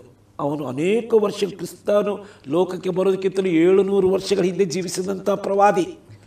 ಈ ಪ್ರವಾದಿ ಹತ್ರ ದೇವರು ಒಂದು ಸಾರಿ ಮಾತನಾಡ್ತಾನೆ, ಯಾವನನ್ನು ಕಳುಹಿಸಲಿ, ಯಾವನು ನಮಗೋಸ್ಕರ ಹೋಗುವನು. ಆಮೇಲೆ ಅವನು ಏನು ಉತ್ತರ ಕೊಡ್ತಾನೆ, ಈಗೋ ನಾನಿದ್ದೇನೆ, ನನ್ನನ್ನೇ ಕಳುಹಿಸು ಅಂತೇಳಿ. ಈ ವಾಕ್ಯ ಎಷ್ಟು ಪವರ್ಫುಲ್ ಆಗಿ ನನ್ನ ಹೃದಯದಲ್ಲಿ ಆ ರಾತ್ರಿ ಬಂತಂತಂದರೆ, ಈ ವಾಕ್ಯ ನನ್ನ ಹೃದಯಕ್ಕೆ ದೇವರಾತ್ಮನ ತಂದ ತಕ್ಷಣ ನನಗೇ ಗೊತ್ತಿಲ್ಲ, ಸುಮಾರು ಒಂದು 2 ತಾಸು ತನಕ ನಾನು ಆ ಹಾಸಿಗೆ ಮೇಲೆ ಮೊಣಕಾಲು ಹಾಕ್ಕೊಂಡು ಬರೀ ಕಣ್ಣೀರು ಹಾಕ್ತಾ ಇದ್ದೇನೆ ಬಿಟ್ಟರೆ ಮತ್ತೆ ಏನು ನನ್ನಿಂದ ಮಾತಾಡ್ಲಿಕ್ಕೆ ಆಗ್ತಾ ಇಲ್ಲ. ಅಷ್ಟೊಂದು ಪವರ್ಫುಲ್ ಆಗಿ ದೇವರು ಆ ರಾತ್ರಿ ಮಾತಾಡಿದ. ಕಡೆಗೆ 1-2 ತಾಸು ಕಳೆದ ಮೇಲೆ ನನ್ನ ದೇವರಿಗೆ ಅವತ್ತು ಸಮರ್ಪಣೆ ಮಾಡಿದೆ. ದೇವರೇ, ನಾನು ಈಗೋ ನಾನಿದ್ದೇನೆ, ನನ್ನನ್ನು ಕಳುಹಿಸು. ನೀವು ಈ ವಾಕ್ಯ ಗೊತ್ತಾದ ಕೂಡಲೇ ನಿಮ್ಮ ಪ್ರಾರ್ಥನೆದೇ ಆಗಿತ್ತು, ದೇವರೇ ನಾನಿದ್ದೇನೆ, ನನ್ನನ್ನು ಕಳುಹಿಸು, ನಾನು ನಿನಗೆ ಅವೈಲೇಬಲ್ ಆಗಿದ್ದೇನೆ ಸ್ವಾಮಿ, ನಾನು ರೆಡಿ ಇದ್ದೇನೆ ಸ್ವಾಮಿ, ನಿನ್ನ ಹೇಗೆ ಇಷ್ಟ ಇದೆಯೋ ಹಾಗೆ ಮಾಡು ಅಂತೇಳಿ ಯಾವಾಗ ನಾನು ಈ ಮಾತು ಹೇಳಿದನೋ ಒಂಥರದ ಸಮಾಧಾನ ನನ್ನ ಹೃದಯದಲ್ಲಿ ಬಂತು. ಯಾಕಂದರೆ ಅಷ್ಟು ಬಲವಾಗಿ ದೇವರು ನನ್ನನ್ನು ಯಾವ ಮನೆಯವರು ಸೇವೆಗೆ ಹೋಗಂತ ಹೇಳಿಲ್ಲ, ಯಾವುದೇ ಚರ್ಚಿನವರು ನನಗೆ ಸೇವೆಗೆ ಹೋಗ್ಲಿಕ್ಕೆ ನನಗೆ ಹೇಳಲಿಲ್ಲ. ನನಗೆ ನೇರವಾಗಿ ದೇವರು ಈ ವಾಕ್ಯದ ಮೂಲಕವಾಗಿ ನನ್ನ ಹೃದಯ ಸಂಗಡ ಬಲವಾಗಿ ಮಾತನಾಡಿ ನನ್ನನ್ನು ಅಂದು ಸೇವೆ ಕರೆದಿದ್ದಾನೆ. ಹಾಗಾಗಿ ಇಷ್ಟು ದೀರ್ಘಕಾಲ ನನ್ನ ಕರ್ತನ ಸೇವೆಯಲ್ಲಿ ಇರಲಿಕ್ಕೆ ಕಾರಣ ಆ ದೇವರ ಕರೆಯುವಿಕೆ. ಈಗಲೂ ನಿನ್ನೆನೇ ಕರೆದಿದ್ದಾನೋ, ಈಗ ಸ್ವಲ್ಪ ಹೊತ್ತಿನ ಮೊದಲು ನನ್ನ ದೇವರು ಕರೆದಿದ್ದಾನೋ ಅನ್ನೋಷ್ಟರ ಮಟ್ಟಿಗೆ ಅದು ನನ್ನಲ್ಲಿ ಕೆಲಸ ಮಾಡ್ತಾ ಇದೆ. ಕೇಳಲಿಕ್ಕಿದ್ದ ಒಂದು ಪ್ರಶ್ನೆ ಇತ್ತು ನಂದು. ಏನಂದ್ರೆ, ನಾನು ನನ್ನ ಬರೀ ನಿಮಗೆ ಗೊತ್ತಿದೆ, ನಾನು ಬರೀ ಸಣ್ಣ ಪ್ರಾಯದಿಂದ ನಿಮ್ಮನ್ನು ಬಲ್ಲೇನು. ನನಗಿನ್ನೂ ನೆನಪಿದೆ, ನಾನು ಹೆಚ್ಚು ಕಡಿಮೆ 2nd ಸ್ಟ್ಯಾಂಡರ್ಡ್, ಅಂದರೆ ಹೆಚ್ಚು ಕಡಿಮೆ 7 ವರ್ಷ ಪ್ರಾಯ ಇರ್ಬೋದು ಪಾಸ್ಟ್ರೆ. ನೀವು ನಮ್ಮ ಮನೆಗೆ ಬಂದಿದ್ರಿ. ಅಂದರೆ ನನಗೆ ಯಾಕೆ ನಾನು ಇದನ್ನು ಹೇಳ್ತಿದ್ದೆ ಅಂದರೆ, ನಾನು ಬಾಲ್ಯದಿಂದ ನಿಮ್ಮನ್ನು ಬಲ್ಲೇನು. ನಿಮ್ಮಲ್ಲಿ ಇವತ್ತಿಗೂ ನಾನು ಈ ಪ್ರಶ್ನೆ ಕೇಳಲಿಕ್ಕಿದ್ದ, ನೀವೀಗ ಹೇಳುವ ಆನ್ಸರಿಗೆ ನಾನು ಏನಂದರೆ, 44 ವರ್ಷಗಳ ಕಾಲದಿಂದ ನೀವು ಅದೇ ಉಲ್ಲಾಸ, ಅದೇ ಹುಮ್ಮಸ್ಸಲ್ಲಿ ಇರಲಿಕ್ಕೆ ತುಂಬ ಕಷ್ಟ. ಯಾಕಂದರೆ ಫೆಡ್ ಆಫ್ ಅಂತ ಹೇಳ್ತೇವೆ, ನಮಗೆ ಈಗ ಅನೇಕ ಜನ ಈ ಅಕೌಂಟ್ಸ್ ಅಥವಾ ಯಾವುದೋ ಕೆಲಸದಲ್ಲಿ ಇದ್ದವರು ಅವ್ರು ಹೇಳ್ತಾರೆ, ನಮಗೆ ಸಾಕಾಯ್ತು, ನಮ್ಮ ಮಕ್ಕಳಿಗೆ ಇದೊಂದು ತುಂಬ ಹೇಳ್ತಾರಲ್ಲ ಪಾಸ್ಟ್ರೆ, ಯಬ್ಬ ನಾನು ಕಷ್ಟಪಟ್ಟದ್ದು ಸಾಕಪ್ಪ, ಇನ್ನು ನನ್ನ ಮಕ್ಕಳಿಗೆ ಇದೆಲ್ಲ ವೃತ್ತಿ ಬೇಡ, ಯಾಕಂದರೆ I am tired of doing this, ನನಗೆ ಸಾಕಾಗಿದೆ ಕೆಲಸ ಮಾಡಿ. ಆದರೆ ನಿಮ್ಮ ಉತ್ಸಾಹ ಅಂದರೆ 44 ವರ್ಷಗಳ ಆಗ ಏನು ನೋಡಿದ್ದೇವೆ, ಐ ಮೀನ್ ಇವನ್ ನನ್ನ 12ನೇ, ನೀವೀಗ ಆಗ ತಾನೇ ಮಾತಾಡ್ತಿದ್ರಿ ಬೇಸಿಗೆ ರಜೆಯಲ್ಲಿ ದೇವರ ಏನೋ ನಿಮ್ಮ ಲೈಫಲ್ಲಿ ನೀವು ಅದನ್ನೇ ನೀವು ಮಾಡಿದ್ದೀರಿ ಅಂದರೆ ನಾನು ಸಾಕ್ಷಿ ಅದಕ್ಕೆ. ಯಾಕೆಂದರೆ 12ನೇ ವರ್ಷ ಪ್ರಾಯದಲ್ಲಿ ನನ್ನ ಬದುಕಲ್ಲಿ ಅದೊಂದು ದೊಡ್ಡ ಬದಲಾವಣೆ ಇದೇ ಬೈಬಲ್ ಸ್ಕೂಲಲ್ಲಿ ಆದದ್ದು ನಿಜವಾಗಿ.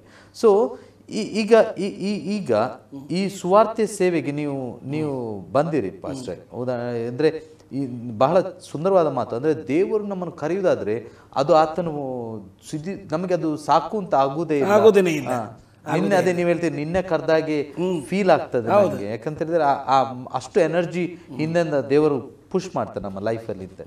ಈಗ ಪಾಸ್ಟರ್ ಒಂದು ಪ್ರಶ್ನೆ, ಇದು ಸ್ವಲ್ಪ ಪರ್ಸನಲ್. ಏನಂದರೆ ಒಂದು ವೇಳೆ ಆಗಿನ ಕಾಲದಲ್ಲಿ ಹೆಚ್ಚು ಕಡಿಮೆ 17, 18, 19 ವರ್ಷ ಆಗಿರ್ಬೋದು ಪಾಸ್ಟರ್, ನೀವು ಬಾಲ್ಯಪ್ರಾಯದಿಂದಲೂ ಆ ಯೌವನಸ್ಥರಾಗ ನೀವು ನಿಜವಾಗಿ ಏನಾಗಬೇಕು ಅಂತ ಅಪೇಕ್ಷಿಸಿದ್ದೀರಿ ಪಾಸ್ಟರ್?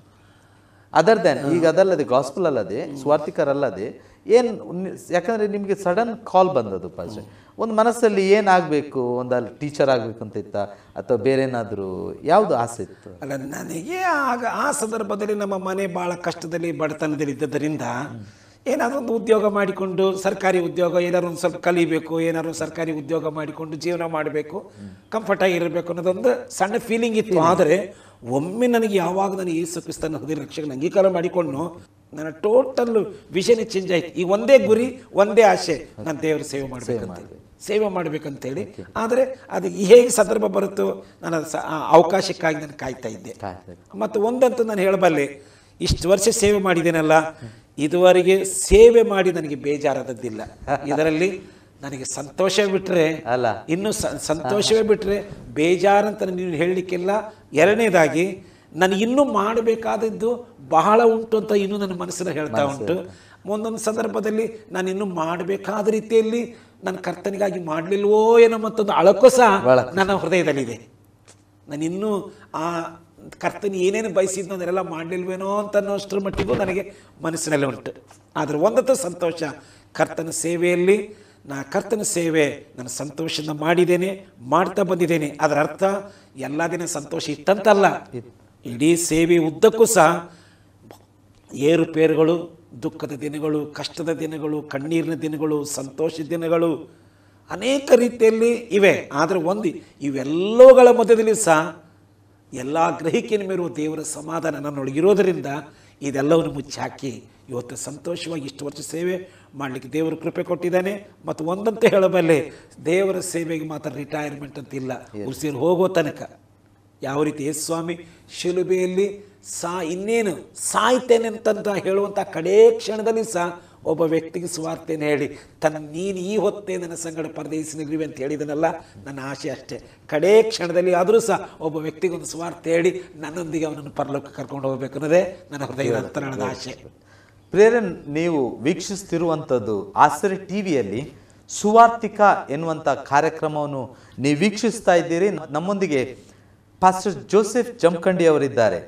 20ನೇ ಹಾಗೂ 21ನೇ ಶತಮಾನದ ಅಪೋಸ್ತಲರು, ಕರ್ನಾಟಕ ರಾಜ್ಯದಲ್ಲಿ ಬಹಳ ಸುದೀರ್ಘವಾಗಿ ಸುವಾರ್ತೆ ಸೇವೆಯನ್ನು ಮಾಡಿದವರು ಮಾತ್ರವಲ್ಲದೆ ಅನೇಕ ದೇವರ ಸೇವಕರುಗಳನ್ನು ದೇವರ ಸೇವೆಗೋಸ್ಕರ ಪ್ರೇರೇಪಿಸಿದವರು ಹಾಗೂ ದೇವರ ಸಂದೇಶಕರು ಆಗಿದ್ದಾರೆ. ಈ ಸಮಯದಲ್ಲಿ ನಮ್ಮ ಮಧ್ಯದಲ್ಲಿ ಪಾಸ್ಟರ್ ಜೋಸೆಫ್ ಜಮಖಂಡಿ ಅವರಿದ್ದಾರೆ. ನೀವು ವೀಕ್ಷಿಸ್ತಿರುವುದು ಪಾಸ್ಟರ್ ಜೋಸೆಫ್ ಜಮಖಂಡಿ ಅವರೊಂದಿಗಿರುವ ಸಂದರ್ಶನವನ್ನು.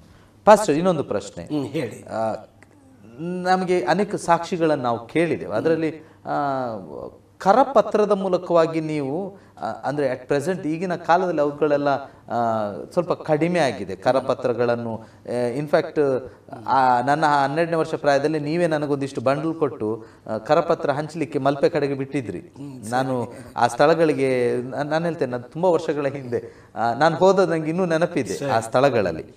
ಫಸ್ಟೇ ನಿಮ್ಮ ಆ ಔಟ್ರೀಚ್ ಮತ್ತು ಕರಪತ್ರದ ಸೇವೆ ಬಗ್ಗೆ ನಿಮಗೆ ಏನು ಅನಿಸಿದೆ? ನಿಮಗೆ ಏನು ಅನಿಸ್ತದೆ ಆ ಸೇವೆಗಳು ನೆನೆಸುವಾಗ? ಯಾಕಂದ್ರೆ ಈಗ ಇಲ್ಲಲ್ಲ, ಈಗ ಇಲ್ಲ.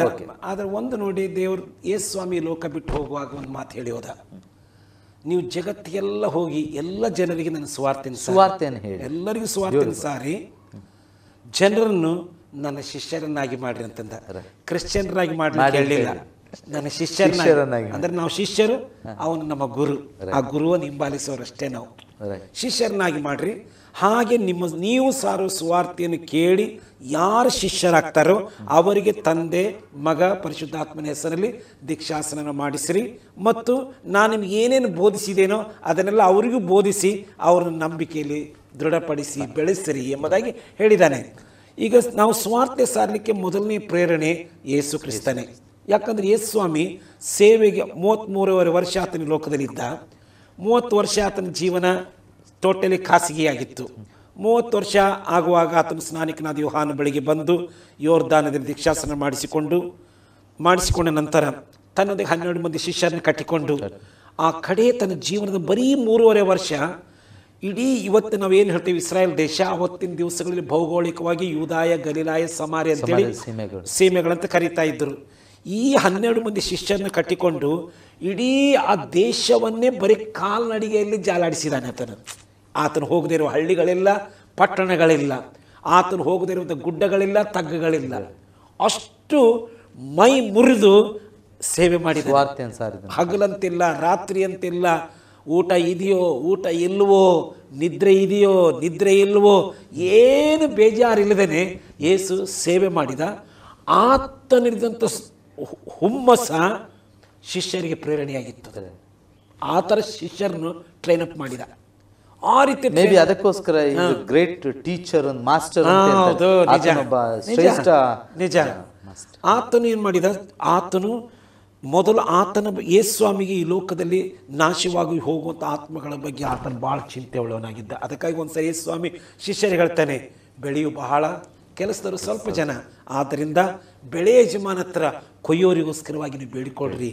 ಕುರುಬಲ್ಲದ ಕುರಿಗಳ ಹಾಗೆ ತೊಳಲಿ ಬಳಲುತ್ತಿರುವಂಥ ಈ ಜನರನ್ನು ನೋಡುವಾಗ ನನಗೆ ಕನಿಕರ ಆಗತ್ತೆ ಅಂತ ಹೇಳಿದ. ಅಂದರೆ ಜನರು ಸ್ವರ್ಗವನ್ನು ಕಳ್ಕೊಂಡು ನರಕಕ್ಕೆ ಹೋಗೋದಂತಂದರೆ ಆತನಿಗೆ ಊಹಿಸಲಿಕ್ಕೂ ಆಗ್ತಿರಲಿಲ್ಲ. ಅಷ್ಟರ ಮಟ್ಟಿಗೆ ಆತನಿಗೆ ಸಂಕಟ. ಹಾಗಾಗಿ ತನ್ನೊಳಗಿದ್ದ ಭಾರವನ್ನು ಶಿಷ್ಯರ ಹೃದಯಕ್ಕೆ ಹಾಕಿದ. ಅದನ್ನು ಶಿಷ್ಯರ ಹೃದಯಕ್ಕೂ ಆತನು ಹಾಕಿದನು. ಆಮೇಲೆ ಯೇಸುಸ್ವಾಮಿ ಎಷ್ಟರ ಮಟ್ಟಿಗೆ ಭಾರ ಉಳ್ಳವರೆಂದರೆ ಇವನು ಯೆರೂಸಲೇಮಿನ ಬೀದಿಯಲ್ಲಿ ನಡೀತಿರ್ಬೇಕಾದ್ರೆ ಆತನು ಕಣ್ಣೀರು ಬಿಟ್ಟನಂತ ಓದ್ತೀವಿ ಆ ಪಟ್ಟಣ ಜನರಿಗೋಸ್ಕರ. ಅಯ್ಯೋ ಇವರು ಈ ಸಮಾಧಾನ ಸುವಾರ್ತೆನ ತಿರಸ್ಕಾರ ಮಾಡ್ತಾ ಇದ್ದಾರಲ್ಲ, ತಿರಸ್ಕಾರ ಮಾಡಿದಕ್ಕಾಗಿ ಆತನು ಕಣ್ಣೀರು ಬಿಟ್ಟನಂತ ಓದ್ತೀವಿ. ಏನು ಯೇಸು ಕ್ರಿಸ್ತನ ಆತನು ಗೋಲ್ಗೊತಾ ಗುಡ್ಡದ ಕಡೆಗೆ ತನ್ನ ಭಾರವಾದ ಶಿಲುಬೆಯನ್ನು ತನ್ನ ಮೇಲೆ ಹೊಗಲ ಮೇಲೆ ಹೊತ್ತುಕೊಂಡು ಆತನು ಗೋಲ್ಗೊತಾ ಗುಡ್ಡದ ಕಡೆಗೆ ಹೋಗ್ತಾ ಇದ್ದ. ಕಾಲುಗಳಿಗೆ ಮುಳ್ಳು ಚುಚ್ಚುತ್ತಾ ಉಂಟು, ಇಡೀ ಬೆನ್ನೆಲ್ಲ ಹರಿದು ಚಿಂದಿ ಆಗಿದೆ, ಕೊರಡೆಗಳಿಂದ ಹೊಡೆದ ನೋವು, ಇಡೀ ಮೈಯೆಲ್ಲ ನೋವು, ಬೇನೆಗಳ ಮಧ್ಯದಲ್ಲಿ ಭಾರವಾದ ಶಿಲುಬೆಯನ್ನು ಹೊತ್ತುಕೊಂಡು ಆತನು ಹೋಗ್ತಿರ್ಬೇಕಾದ್ರೆ ಯೆರೂಸಲೇಮಿನ ಸ್ತ್ರೀಯರು ದಾರಿಯಲ್ಲಿ ಎದೆ ಬಡ್ಕೊಂಡು ಅಳುತ್ತಾ ಇದ್ದರು. ಆಗ ಯೇಸುಸ್ವಾಮಿ ತನ್ನ ನೋವಿನ ಮಧ್ಯದಲ್ಲಿ ಆ ಹೆಣ್ಣು ಮಕ್ಕಳ ಕಡೆಗೆ ದೃಷ್ಟಿಸಿ ನೋಡಿ ಹೇಳ್ತಾನೆ, ನನಗಾಗಿ ನೀವು ಅಳಬೇಡ್ರಿ. ಯಾಕಂದರೆ ಇದೆಲ್ಲ ನಾನು ನಿಮಗಾಗಿ, ನಿಮ್ಮ ರಕ್ಷಣೆಗಾಗಿ ಇದೆಲ್ಲ ನಾನು ಅನುಭವಿಸಬೇಕಾದದ್ದು ದೇವರ ಅನಾದಿ ಸಂಕಲ್ಪ. ಅದು ನೆರವೇರಲಿ. ನನಗಾಗಿ ಅಳಬೇಡ್ರಿ, ಹೋಗಿ ನಿಮಗಾಗಿ ನಿಮ್ಮ ಮಕ್ಕಳಿಗೋಸ್ಕರ ಅಳ್ರಿ. ಯಾಕಂದ್ರೆ ಅವರ ಆತ್ಮಚಿಂತೆ, ಅವರ ಆತ್ಮರಕ್ಷಣೆ ಬಗ್ಗೆ ಸ್ವಾಮಿ ಆ ನೋವಿನಲ್ಲಿ ಚಿಂತೆ ಮಾಡ್ತಾ ಇದ್ದನು. ತ್ಯಾಗದ ಈಗ ನೋಡಿ, ಇವತ್ತು ನಾವು ಸ್ವಾರ್ಥ ಸೇವೆಗೆ ಇಳಿಲಿಕ್ಕೆ ಕಾರಣ ಬೇರೆ ಯಾರನ್ನು ನೋಡಿ ನಾವು ಇಳಿದದ್ದಲ್ಲ, ಆತನೇ ನಮಗೆ ಸ್ಫೂರ್ತಿ ಅಲ್ಲ, ಆತನೇ ನಮಗೆ ಸ್ಫೂರ್ತಿ. ಆ 3.5 ವರ್ಷ ಮಾಡಿದ ಕೆಲಸ ರೆಸ್ಟ್ಲೆಸ್ ಆಗಿ ಆತನ ಕೆಲಸ ಮಾಡಿದ. ಇದರ ಮಧ್ಯದಲ್ಲಿ ಇನ್ನೊಂದು, ಈ ಕರಪತ್ರದ ವಿಷಯ ನಿಮಗೆ ಈ ಕರಪತ್ರದ ಸೇವೆ ಮೂಲಕವಾದ ಯಾವುದಾದ್ರು ಒಂದು ವಿಶೇಷ ಘಟನೆ ನೆನಪುಂಟ? ಒಂದು ಬಹಳ ವಿಚಿತ್ರವಾಗಿ ನಾನು ಕರಪತ್ರವನ್ನು ಕೊಟ್ಟಾಗ ಅಥವಾ ಅದು ಎಲ್ಲಿಯೋ ಸಿಕ್ಕಿತು, ಅದರ ಮೂಲಕವಾಗಿ ನಿಮ್ಮ ಇಂಥ ಘಟನೆಗಳು ಕೇಳಿದ್ದೇನೆ ಕೆಲವೆಲ್ಲ. ಅಂದರೆ ನಿಮ್ಮದು ಅಂತ ಗೊತ್ತು, ನೀವು ನೆನಪಿಸಿಕೊಳ್ಳುವಂಥ ಒಂದು ಘಟನೆ. ಯಾಕಂದರೆ ನನಗೆ ಇದಕ್ಕಿಂತ ಮೊದಲು ಬೇರೆ ಒಂದು ವಿಷಯಗಳಲ್ಲಿ ನನಗೆ ನೆನಪುಂಟು. ಒಬ್ಬ ವ್ಯಕ್ತಿ ಅಚಾನಕ್ಕಾಗಿ ಬಂದು ನಿಮ್ಮ ಹತ್ರ ಸುವಾರ್ತೆಯನ್ನು ಕೇಳಿದನ್ನು ಒಂದೆರಡು ಘಟನೆ ನಾನು ಮೊದಲು ನೀವು ಹೇಳುವುದನ್ನು ಕೇಳಿದೆ. ಈ ಕರಪತ್ರದ ಮೂಲಕವಾಗಿ ಏನಾದರೂ ಒಂದು ವಿಶೇಷ ಒಂದು ಕಾರ್ಯ ನಡೆದದನ್ನು ಒಂದನ್ನು ಹೇಳ್ಬೋದು, ಸಾವಿರಾರು ಇರ್ಬೋದು. ಖಂಡಿತ ಹೇಳ್ತೇನೆ. ಒಂದಿನ ನಾನು ನಮ್ಮ ಸಭೆ ಕೆಲವು ಯವನಸ್ಥರನ್ನು ಸಭೆ ಜನಗಳನ್ನು ಕರ್ಕೊಂಡು ಇಲ್ಲೇ ಉಡುಪಿ ಹತ್ತಿರ ಒಂದು ಊರಿಗೆ ಹೋಗ್ತಾ ಇದ್ದೆ. ನಮ್ಮ ಸಭೆ ವಿಶ್ವಾಸಿಗಳ ವಿಸಿಟ್ ಮಾಡೋದಕ್ಕಾಗಿ ಹೋಗ್ತಿರ್ಬೇಕಾದ್ರೆ ಎಲ್ಲರ ಕೆಲವು ಕರಪತ್ರ ಹಿಡ್ಕೊಂಡು ದಾರಿ ಉದ್ದಕ್ಕೆ ಹಂಚಿಕೊಂಡು ಅವ್ರ ಊರಿಗೆ ಹೋಗ್ತಾ ಇದ್ವಿ. ಒಂದು ದೊಡ್ಡ ಹೋಟೆಲ್ ಅದು, ಒಂದು ಲಾಡ್ಜು, ಒಂದು ನಾನ್ ವೆಜ್ ಹೋಟೆಲ್ ಅದು. ಕಡೆಗೆ ನಮ್ಮವರೊಬ್ಬರು ಏನು ಮಾಡಿದರು, ಆ ಹೋಟೆಲಿನ ಓನರ್ ಮ್ಯಾನೇಜರ್ ಕೂತಿರ್ತಾರಲ್ಲ ಅವ್ರ ಕೈಯಲ್ಲಿ ಒಂದು ಕರಪತ್ರ ಕೊಟ್ಟರು. ಅವ್ರು ಏನು ಮಾಡಿದ ಒಂಥರ ನೆಗ್ಲೆಕ್ಟ್ ಮಾಡಿ ಅಲ್ಲಿ ಅವನ ಟೇಬಲ್ ಪಕ್ಕದಲ್ಲಿ ಒಬ್ಬ ಅವರ ಹೋಟೆಲಿನಂಥ ಕುಕ್ಕಿದ್ದ. ಆ ಕುಕ್ಕಿಗೆ ನೋಡಿ ಏನೋ ಕೊಟ್ಟಿದ್ದಾರೆ ತಗೊಳ್ಳೋ ಅಂತೇಳಿ ಒಂದು ರೀತಿಯಲ್ಲಿ ನೆಗ್ಲೆಕ್ಟ್ ಆಗಿ ಆ ಕರಪತ್ರ ಅವನ ಕೈಯಲ್ಲಿ ಕೊಟ್ಟರು. ಆದರೆ ಆ ವ್ಯಕ್ತಿ ಏನು ಮಾಡಿದ, ತನ್ನ ಕೋಣೆಗೆ ಹೋಗಿ ಅದನ್ನು ಬಹಳ ಭಕ್ತಿಯಿಂದ ಅದನ್ನು ಓದಿದ. ಇದು ಏನಿದು, ಇವರು ಈ ಥರ ಕೊಟ್ಟರಲ್ಲ, ಇದೇನಂತ ಕೂತ್ಕೊಂಡು ಓದುವಾಗ ಅವನು ನಿಜವಾಗಿ ಆ ಕರಪತ್ರ ಓದಿ ಅವನ ಹೃದಯದಲ್ಲಿ ದೇವರು ಬಲವಾದ ಕಾರ್ಯ ಮಾಡಿ ಅದರ ಮೂಲಕವಾಗಿ ಏನು ಮಾಡಿದ, ಅವನ ಕಡೆಗೆ ನಮಗೆ ಪತ್ರ ಬರೆದ ಮತ್ತು ಅವನಿಗೆ ನಾವು ಸಲಹೆ ಕೊಟ್ಟಿವಿ. ಕಡೆಗೆ ಅವನು ತನ್ನ ಪಾಪಕ್ಕಾಗಿ ಪಶ್ಚಾತ್ತಾಪ ಪಟ್ಟು ಯೇಸುವನ್ನು ತನ್ನ ಹೃದಯದ ರಕ್ಷಕನಾಗಿ ಅಂಗೀಕಾರ ಮಾಡಿಕೊಂಡ. ನೀವು ಕೊಟ್ಟದೊಬ್ಬರಿಗೆ ಒಂದು ಕೊಟ್ಟದ್ದು ಯಾರಿಗೋ ಕಡೆಗೆ ಅದರಿಂದ ಆದದ್ದು ಪ್ರಯೋಜನ ಮತ್ತೊಬ್ಬರಿಗೆ. ಅವನಿವತ್ತು ತನ್ನ ಕುಟುಂಬ ಸಮೇತವಾಗಿ ಒಂದು ಸಭೆಯಲ್ಲಿ ದೇವರನ್ನ ಆರಾಧಿಸ್ತಾ ಇದ್ದಾನೆ. ಇಂಥವು ಎಷ್ಟೋ ಉದಾಹರಣೆಗಳು. ಇಂಥ ಅನೇಕ ಉದಾಹರಣೆ. ಫಸ್ಟ್ ಈಗ ಇದು ಟಿ ವಿ ಮಾಧ್ಯಮ, ನೀವೀಗ ಮಾತಾಡ್ತಿರುವಂಥ ಟಿ ವಿ ಮಾಧ್ಯಮದಲ್ಲಿ ನನಗೆ ಬುದ್ಧಿ ತಿಳಿದ ಮಟ್ಟಿನಿಂದ ನಾನು ಕೇಳ್ತಿದ್ದಂಥ ಒಂದು ಮಾಧ್ಯಮ ಯಾವುದಂದ್ರೆ ರೇಡಿಯೋ. ನಾವು ಬಹಳ ಸಣ್ಣದಿರುವಾಗ ಪಾಸ್ಟ್ದು ಸ್ವರ ಇವತ್ತಿಗೂ ಬಹಳ ಚಿರಪರಿಚಿತ. ಈವನ್ ಪಾಸ್ಟ್ ಮತ್ತು ಪಾಸ್ಟ್ರ ವೈಫ್ ಇದರಲ್ಲಿ, ಅವರ ಪತ್ನಿಯವರು ಇದರಲ್ಲಿ ತುಂಬ ಸೇವೆ ಮಾಡಿದ್ದಾರೆ. ಸಂತೋಷ ಮಾರ್ಗ ಅಂತೇಳಿದರೆ ಸದ್ಯಕ್ಕೆ ಯಾರು ಮರೀಲಿಕ್ಕೆ ಸಾಧ್ಯ ಇಲ್ಲ. ಸಂತೋಷ ನಿಜವಾದ ನನಗೆ ಅದು ಎಲ್ಲಿವರೆಗೆ ಪಾಸ್ಟ್ರೆ ಅದು ನೆನಪಿತ್ತು, ಎಷ್ಟೋ ದೊಡ್ಡ ಆಗುವವರೆಗೆ ನನಗೆ ಆ ಫುಲ್ ನಿಮ್ಮದೊಂದು ಪರ್ಮನೆಂಟ್ ಒಂದು ಸ್ಟೇಟ್ಮೆಂಟ್ ಇತ್ತು. ಸಂತೋಷ, ನಿಜವಾದ ಸಂತೋಷ, ನಿಜವಾದ ಸಂತೋಷ ಎಲ್ಲಿ ಸಿಗುತ್ತದೆ ಗೊತ್ತಪ್ಪ? ಒಂದು ನಿಮಿಷ ವೀಕ್ಷಕರು ಕೇಳಿ ಇಲ್ಲಿ ಕೇಳಿ ಪಾಸ್ಟರ್, ಇವತ್ತಿಗೂ ಅದು ನೆನಪುಂಟು, ತುಂಬಾ ವರ್ಷ. ಪಾಸ್ಟರ್ ಅದು ಏನು ಹೇಳ್ತಿದ್ರಿ ನೀವು ಬೆಳಿಗ್ಗೆ? ಸಂತೋಷ, ನಿಜವಾದ ಸಂತೋಷ, ನಿರಂತರವಾದ ಸಂತೋಷ ನಮಗೆ ಎಲ್ಲಿ ಸಿಕ್ಕುವುದು ನನಗೆ ಗೊತ್ತಿದೆ. ಯಾಕಂದರೆ ನಾನು ಈ ಸಂತೋಷವನ್ನು ಅನುಭವಿಸ್ತಾ ಇದ್ದೇನೆ, ಯಾಕಂದರೆ ಸಂತೋಷ ಅನುಭವಿಸ್ತಾ ಇದ್ದೇನೆ ಅಂಥೇಳಿ ನಾನು ಇದನ್ನು ಹೇಳ್ತಾ ಇದ್ದೆ. ಕೆಲವು ಲೈನ್ ಆಯಿತು. ಪಾಸ್ಟರ್ ಇದು ಇದು ನೀವೇ ಬರ್ದದ ಪಾಸ್ಟರ್ ಈ ವಾಕ್ಯ? ಇಲ್ಲ, ನಮ್ಮವರು ಇನ್ನೊಬ್ಬರು ಬರ್ದಿದ್ದು ಬಹಳ ಚಂದ.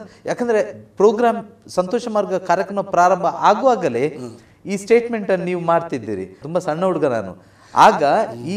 ಇಷ್ಟನ್ನು ಕೇಳಿಕೆ ನಾನು ಕೂತ್ಕೊಳ್ತಿದ್ದೆ. ನಮ್ಮ ಅಮ್ಮ ಯಾವಾಗಲೂ ರೇಡಿಯೋ ಟ್ಯೂನ್ ಮಾಡ್ತಿದ್ರು ಇದೊಂದು ಕಾರ್ಯಕ್ರಮಕ್ಕೆ. ಪಾಸ್ಟರ್ ಈಗ ರೇಡಿಯೋ ಆಗಿನ ಕಾಲದಲ್ಲಿ ಬಹಳ ದೊಡ್ಡ ಸಾಧನವಾಗಿ, ಅಂದ್ರೆ ಮತ್ತಿನ್ನೊಂದಂದ್ರೆ ದೊಡ್ಡ ಶ್ರಮ ವಹಿಸ್ತಿದ್ರಿ. ಅದು ನನ್ನ ಪ್ರಕಾರ ಶ್ರೀಲಂಕಾ ಬ್ರಾಡ್ಕಾಸ್ಟ್ನ ಮೂಲಕವಾಗಿ ಸುವಾರ್ತೆಯನ್ನು ಸಂತೋಷ ಮಾರ್ಗ ಅಂತ ಕಾರ್ಯಕ್ರಮ ಕೊಡ್ತಿದ್ದೆ. ಇವನು ಈ ಸಮಯದಲ್ಲಿ ನಾನು ಪಾಸ್ಟರ್ ಅಮ್ಮನನ್ನು, ಆಂಟಿಯನ್ನು ಬಹಳ ನೆನಪು ಮಾಡ್ತೇನೆ. ಯಾಕಂದ್ರೆ ಆ ಸೇವೆಯಲ್ಲಿ ಬಹಳ ತುಂಬ ಕೆಲಸ ಮಾಡಿದ್ದಾರೆ. ಫಸ್ಟ್ ಆ ರೇಡಿಯೋ ಸೇವೆ ಬಗ್ಗೆ ಒಂದು ಆಲೋಚನೆ, ಯಾಕಂದ್ರೆ ಈಗ ಕೇಳಲಿಕ್ಕೆ ಸಿಗುದಿಲ್ಲ. ಈಗ ರೇಡಿಯೋ ಒಂದು ರೀತಿಯಲ್ಲಿ ಔಟ್ಡೇಟೆಡ್ ಆಗಿದ್ರು ಸಹ ಕೆಲವು ಕಡೆಗಳಲ್ಲಿ ಈಗಲೂ ಸಹ ಚಾಲ್ತಿಯಲ್ಲಿದೆ. ಆದರೆ ಇವತ್ತು ಟಿವಿ ಬಹಳ ವಿಶೇಷವಾದ ಒಂದು ಮಾಧ್ಯಮ. ಆದರೆ ಈಗ ನೀವು ಸಂತೋಷ, ನಿಜವಾದ ಸಂತೋಷ, ನಿರಂತರವಾದ ಸಂತೋಷ ನಮಗೆ ಎಲ್ಲಿ ಸಿಕ್ಕುವುದು ನನಗೆ ಗೊತ್ತಿದೆ ಅಂತ ನಾವು ಆರಂಭದಲ್ಲಿ ಹೇಳ್ತಾ ಇದ್ದೀವಲ್ಲ, ಅದಕ್ಕೆ ಒಂದು ದೇವರು ಮಾಡಿದಂಥ ಒಂದೆರಡು ಕಾರ್ಯ ನಿಮಗೆ ಹೇಳಲಿಕ್ಕೆ ಇಷ್ಟಪಡ್ತೇನೆ. ಒಂದು ಕಾರ್ಕಳದಲ್ಲಿ ಅದೀಗ ಆ ವ್ಯಕ್ತಿಯೊಂದಿಗೆ ನನಗೆ ಸಂಬಂಧ ಕಾಂಟ್ಯಾಕ್ಟ್ ಇಲ್ಲ, ಭಾಳ ವರ್ಷಗಳಿದೆ. ಯಾಕಂದರೆ ತುಂಬ ವರ್ಷಗಳ ಹಿಂದಿನ ಕತೆ. ಯಾಕಂದರೆ ಸುಮಾರು 35 ವರ್ಷ ರೇಡಿಯೋಯಲ್ಲಿ ಸತತವಾಗಿ ನನ್ನ ಕಾರ್ಯಕ್ರಮಗಳನ್ನು ಕೊಡ್ತಾ ಬಂದಂಥವನು. ಒಂದು ದಿನ ಒಬ್ಬ ಯವನಸ್ಥ ಅವನ ಜೀವನದಲ್ಲಿ ಜಿಗುಪ್ಸಿಯಾಗಿ ಅವನು ಆತ್ಮಹತ್ಯೆ ಮಾಡಿಕೊಂಡು ಸಾಯಬೇಕಂತ ನಿರ್ಧಾರ ಮಾಡಿದ. ಅವನ ಅಂಗಡಿಗೆ ಹೋಗಿ ಒಂದು ವಿಷದ ಬಾಟ್ಲು ಸಹ ತಗೊಂಡು ಬಂದಿದ್ದಾನೆ. ಆಗ ನಮ್ಮ ಕಾರ್ಯಕ್ರಮ ಬೆಳಿಗ್ಗೆ 7:15 ಬರ್ತಾ ಇತ್ತು. ಬೆಳಿಗ್ಗೆ ಅವನೇನು ಮಾಡಿದ, ತನ್ನ ಕೋಣೆಗೆ ಹೋಗಿ ಬಾಗಿಲು ಹಾಕ್ಕೊಂಡು ಇನ್ನೇನು ವಿಷ ಕುಡಿಬೇಕಂತೇನೋ ಆಲೋಚನೆ ಹೋಗಿದ್ದಾನೆ. ಅದು ಏನೋ ಮನಸ್ಸಾಯಿತು. ಅವನ ಟೇಬಲ್ ಮುಂದೆ ಟ್ರಾನ್ಸಿಸ್ಟರ್ ಇತ್ತು. ಹೀಗೆ ನಾವು ಒತ್ತಿದ ತಕ್ಷಣ ಅವನ ಬಾಯಿಗೆ ಕೇಳಿದ್ದು ಸಂತೋಷ, ನಿಜವಾದ ಸಂತೋಷ, ನಿರಂತರವಾದ ಸಂತೋಷ ನಮಗೆಲ್ಲಿ ಸಿಕ್ಕುವುದು ನನಗೆ ಗೊತ್ತಿದೆ ಅಂತ ಹೇಳುವ ಅವ್ರಿಗೆ ಉತ್ತರ, ನನಗೆ ಸಂತೋಷ ಇಲ್ಲ, ನನಗೆ ಸಮಾಧಾನ ಇಲ್ಲ, ಸಾಯ್ಲಿಕ್ಕೆ ಹೊರಟಿದ್ದೇನೆ, ಇವರೇನು ಸಂತೋಷದ ಬಗ್ಗೆ ಮಾತಾಡ್ತಾ ಇದ್ದಾರೆ. ಅವನಿಗೊಂಥರ ಆಶ್ಚರ್ಯ. ಏನು ಮಾಡಿದ, ಬಾಟ್ಲ ಅಲ್ಲೇ ಇಟ್ಟ ಟೇಬಲ್ ಮೇಲೆ. ಅವತ್ತಿಗೆ ಅದನ್ನು ಕೇಳಲಿಕ್ಕೆ ಯಾಕೆಂದ್ರೆ ಫಸ್ಟಿಗೆ ಬರುವ ಡೈಲಾಗ್. ಕಡೆಗೆ ಅವತ್ತು ಆಶ್ಚರ್ಯ ಅಂತಂದ್ರೆ, ಅವತ್ತು ನಾನು ಸಾರಿದ ಸಂದೇಶ ಏನಂತಂದ್ರೆ, ಆತ್ಮಹತ್ಯೆಯು ನಿನ್ನ ಜೀವನದ ಸಮಸ್ಯೆಗೆ ಪರಿಹಾರವಲ್ಲ ಎಂಬುದೇ ಅವತ್ತಿನ ಸಂದೇಶ. ಯೇಸುವೆ. ಈಗ ಅವನು ಸಾಯ್ಲಿಕ್ಕೆ ಹೊರಟಿದ್ದಾನೆ. ಅವತ್ತಿನ ಸಂದೇಶ ಆತ್ಮಹತ್ಯೆ ನಿನ್ನ ಜೀವನದ ಸಮಸ್ಯೆಗಳಿಗೆ ಪರಿಹಾರವಲ್ಲ, ಯೇಸು ಕ್ರಿಸ್ತನೇ ಪರಿಹಾರ ಎಂಬುದಾಗಿ ವಿವರವಾಗಿ ಆತ್ಮಹತ್ಯೆ ಪಾಪ, ಇದನ್ನು ಮಾಡಿಕೊಳ್ಳಬಾರದು, ಇದು ನಮ್ಮನ್ನು ನರಕಕ್ಕೆ ನಡೆಸ್ತದೆ ಎಂಬಂಥ ಸಂದೇಶ ಅವನು ಕೇಳಿದ ಮೇಲೆ ಅವನಿಗೊಂದು ರೀತಿಯಲ್ಲಿ ನಿಜವಾಗಿ ದೇವರಾತ್ಮನನ್ನು ಕಾರ್ಯ ಮಾಡಿದವನ ಬಾಟ್ಲಾಚೆ ಬದಿಗಿಟ್ಟ, ನಮಗೊಂದು ಪತ್ರ ಬರೆದ, ನಾನು ಏನು ಮಾಡ್ಲಿಕ್ಕೆ ಹೊರಟಿದ್ದೆ, ಇವತ್ತು ಈ ಕಾರ್ಯಕ್ರಮ ನನ್ನ ಜೀವ ಉಳಿಸ್ತು ಅಂತೇಳಿ, ಇವತ್ತು ನನಗೆ ಈ ಕಾರ್ಯಕ್ರಮ ಜೀವ ಉಳಿಸ್ತು ಅಂತೇಳಿ. ನಿಜವಾಗಿಯೂ ಈ ರೀತಿ ಇಂಥವು ಎಷ್ಟೋ ಉದಾಹರಣೆಗಳುಂಟು ದೇವರು ಮಾಡಿದ ಕಾರ್ಯಗಳು. ಅಂದರೆ ರೇಡಿಯೋಗಳ ಮೂಲಕವಾಗಿ ದೇವರು ತನ್ನ ಸ್ವಾರ್ಥೆಯನ್ನು ನಮಗೆ ಹೋಗಲಿಕ್ಕೆ ಆಗದೇ ಇರುವಂಥ ಸ್ಥಳಗಳಿಗೆ, ಹಳ್ಳಿ ಕಾಡು, ಎಲ್ಲೆಲ್ಲೋ ಜಾಗದಲ್ಲಿ, ಈವನ್ ನಾವು ರೇಡಿಯೋ ಸೆಷನ್ಸ್ ಮೂಲಕವಾಗಿ ನಾವು ಪ್ರೋಗ್ರಾಮ್ ಕೊಡ್ತಿರ್ಬೇಕಾದ್ರೆ ಮೆಡಿಟರೇನಿಯನ್ ಸೀನಲ್ಲಿ ಒಬ್ಬ ಸೌತ್ ಕೆನಡಾದವನು ಮೆಡಿಟರೇನಿಯನ್ ಶಿಪ್ನಲ್ಲಿ ಅವನು ಕೆಲಸ ಮಾಡ್ತಾ ಇದ್ದಂಥವನು. ಇದನ್ನ ಹೇಳಿ ನಂಗೆ ಇದು ಬಹಳ ವಿಚಿತ್ರ. ಅಂದ್ರೆ ಶಿಪ್ ಬಾರ್ಡರ್ ಆಗಿ ಹೋಗ್ತಾ ಉಂಟು ಈ ಏರ್ ಸೆಕ್ಷನ್ ಅಲ್ಲಿ, ಮೆಡಿಟರೇನಿಯನ್ ಸಮುದ್ರದಲ್ಲಿ ಹೋಗ್ತಾ ಇತ್ತದು, ಇಲ್ಲೆಲ್ಲ. ಓಕೆ, ಮೆಡಿಟರೇನಿಯನ್ ಸಮುದ್ರದಲ್ಲಿ ಪ್ರಯಾಣ, ಅವನು ಅದರಲ್ಲಿ is an important worker in that ship ನಲ್ಲಿ ಕೆಲಸ. ಆವಾಗ ಸಂತೋಷ ಮಾರ್ಗ ಶಾರ್ಟ್ ವೇವ್ ನಲ್ಲಿ ಬರ್ತಾ ಇತ್ತು ರೇಡಿಯೋ ಸ್ಟೇಷನ್ಸ್ ಮೂಲಕವಾಗಿ. ಅವನಿಗೆ ಏನು ಟ್ಯೂನ್ ಮಾಡುವಾಗ ಈ ಸಂತೋಷ ಸ್ಪಷ್ಟವಾಗಿ ಕೇಳಿ, ಸಂತೋಷ, ನಿಜವಾದ ಸಂತೋಷ, ನಿರಂತರವಾದ ಸಂತೋಷ ಇದು ನಾವು ಆನ್ ಮಾಡುವಾಗ ಈ ಕಾರ್ಯಕ್ರಮ, ಕನ್ನಡ ಕಾರ್ಯಕ್ರಮ, ಅಯ್ಯೋ ನಾನು ನಮ್ಮ ಊರಿಂದ ಸಾವಿರಾರು ಕಿಲೋಮೀಟರ್ ದೂರದಲ್ಲಿ ಇಲ್ಲಿದ್ದೇನೆ, ಇಲ್ಲಿ ಕನ್ನಡದ ಮೊದಲೇ ಮಾತಾಡ್ತಾ ಇದ್ದಾರಲ್ಲ, ಇದೇನು ಮಾತಾಡ್ತಾ ಇದ್ದಾರೆ ಅಂತೇಳಿ ಅವನು ಗಮನವಿಟ್ಟು ದೇವರ ವಾಕ್ಯ ಕೇಳಿ ಅವನ ಹಡಗನಲ್ಲಿಯೇ ಕುಳಿತುಕೊಂಡು ಒಂದು ಪತ್ರ ಬರೆದು ನಮಗೆ ಪತ್ರ ಬರೆದಿದ್ದ. ನಿಜವಾಗಿಯೂ ನೀವು ಸಾರಿದ ವಾಕ್ಯ ನನಗೆ ಬಹಳಷ್ಟು ಸಮಾಧಾನ ಸಂತೋಷ ತಂದಿತ್ತಂತೇಳಿ ನನ್ನ ಇಂಥ ಆಕಸ್ಮಿಕವಾದ ಕಾಲ್, ಐ ಮೀನ್ ಟ್ಯೂನ್ಗಳು ತುಂಬಾ ಜನ ಬಹಳಷ್ಟು ಇದು ಬಹಳ ವಿಚಿತ್ರ ಅಲ್ಲ. ನೋಡಿ ಮಂಡ್ಯದ ಹತ್ರ ಒಂದು ಹಳ್ಳಿ ಇದೆ, ಅಲ್ಲಿ ಒಬ್ಬ ಯವನಸ್ಥನು ಅವನೇನು ಮಾಡಿದ, ಅವನು PUC ಓದ್ತಿರ್ಬೇಕಾದ್ರೆ ಅವ್ರ ಮನೇಲಿ ಕುರಿ ಸಾಕುವಂಥವ್ರು, ಇವನು ಸೊಪ್ಪು ಕಡಿಲಿಕ್ಕಾಗಿ ಹೋಗಿದ್ದಾನೆ.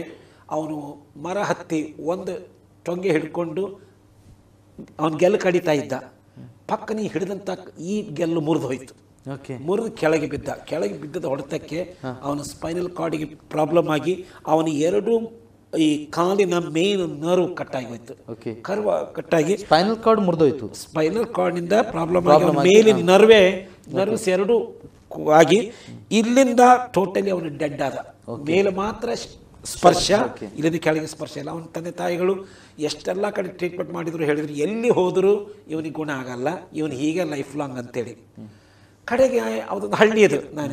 ಕಡೆಗೆ ಅವ್ರ ತಂದೆ ತಾಯಿಗಳು ಏನು ಯೋಚನೆ ಮಾಡಿ, ನಾವು ಬಡವರು, ಇವನಿಗೆ ದಿನ ಇವನ ಹಾಸಿಗೆಯಲ್ಲಿ ಮಲಗಬೇಕು, ಏಳ್ಲಿಕ್ಕಾಗಲ್ಲ, ಕುತ್ಕೊಳ್ಳಿಕ್ಕಾಗಲ್ಲ, ನಡಿಲಿಕ್ಕಾಗಲ್ಲ, ಏನು ಮಾಡಬೇಕಂತ ಯೋಚನೆ ಮಾಡ್ತಿರ್ಬೇಕಾದ್ರೆ ತಂದೆ ಆಲೋಚನೆ ಬಂತು, ನಾವು ಹೋಗಿ ಒಂದು ಸಣ್ಣ ಟ್ರಾನ್ಸಿಸ್ಟರ್ ಕೊಂಡ್ಕೊಂಡು ಬಂದು ಇನ್ನು ಮನೇಲಿ ಇಡೋಣ.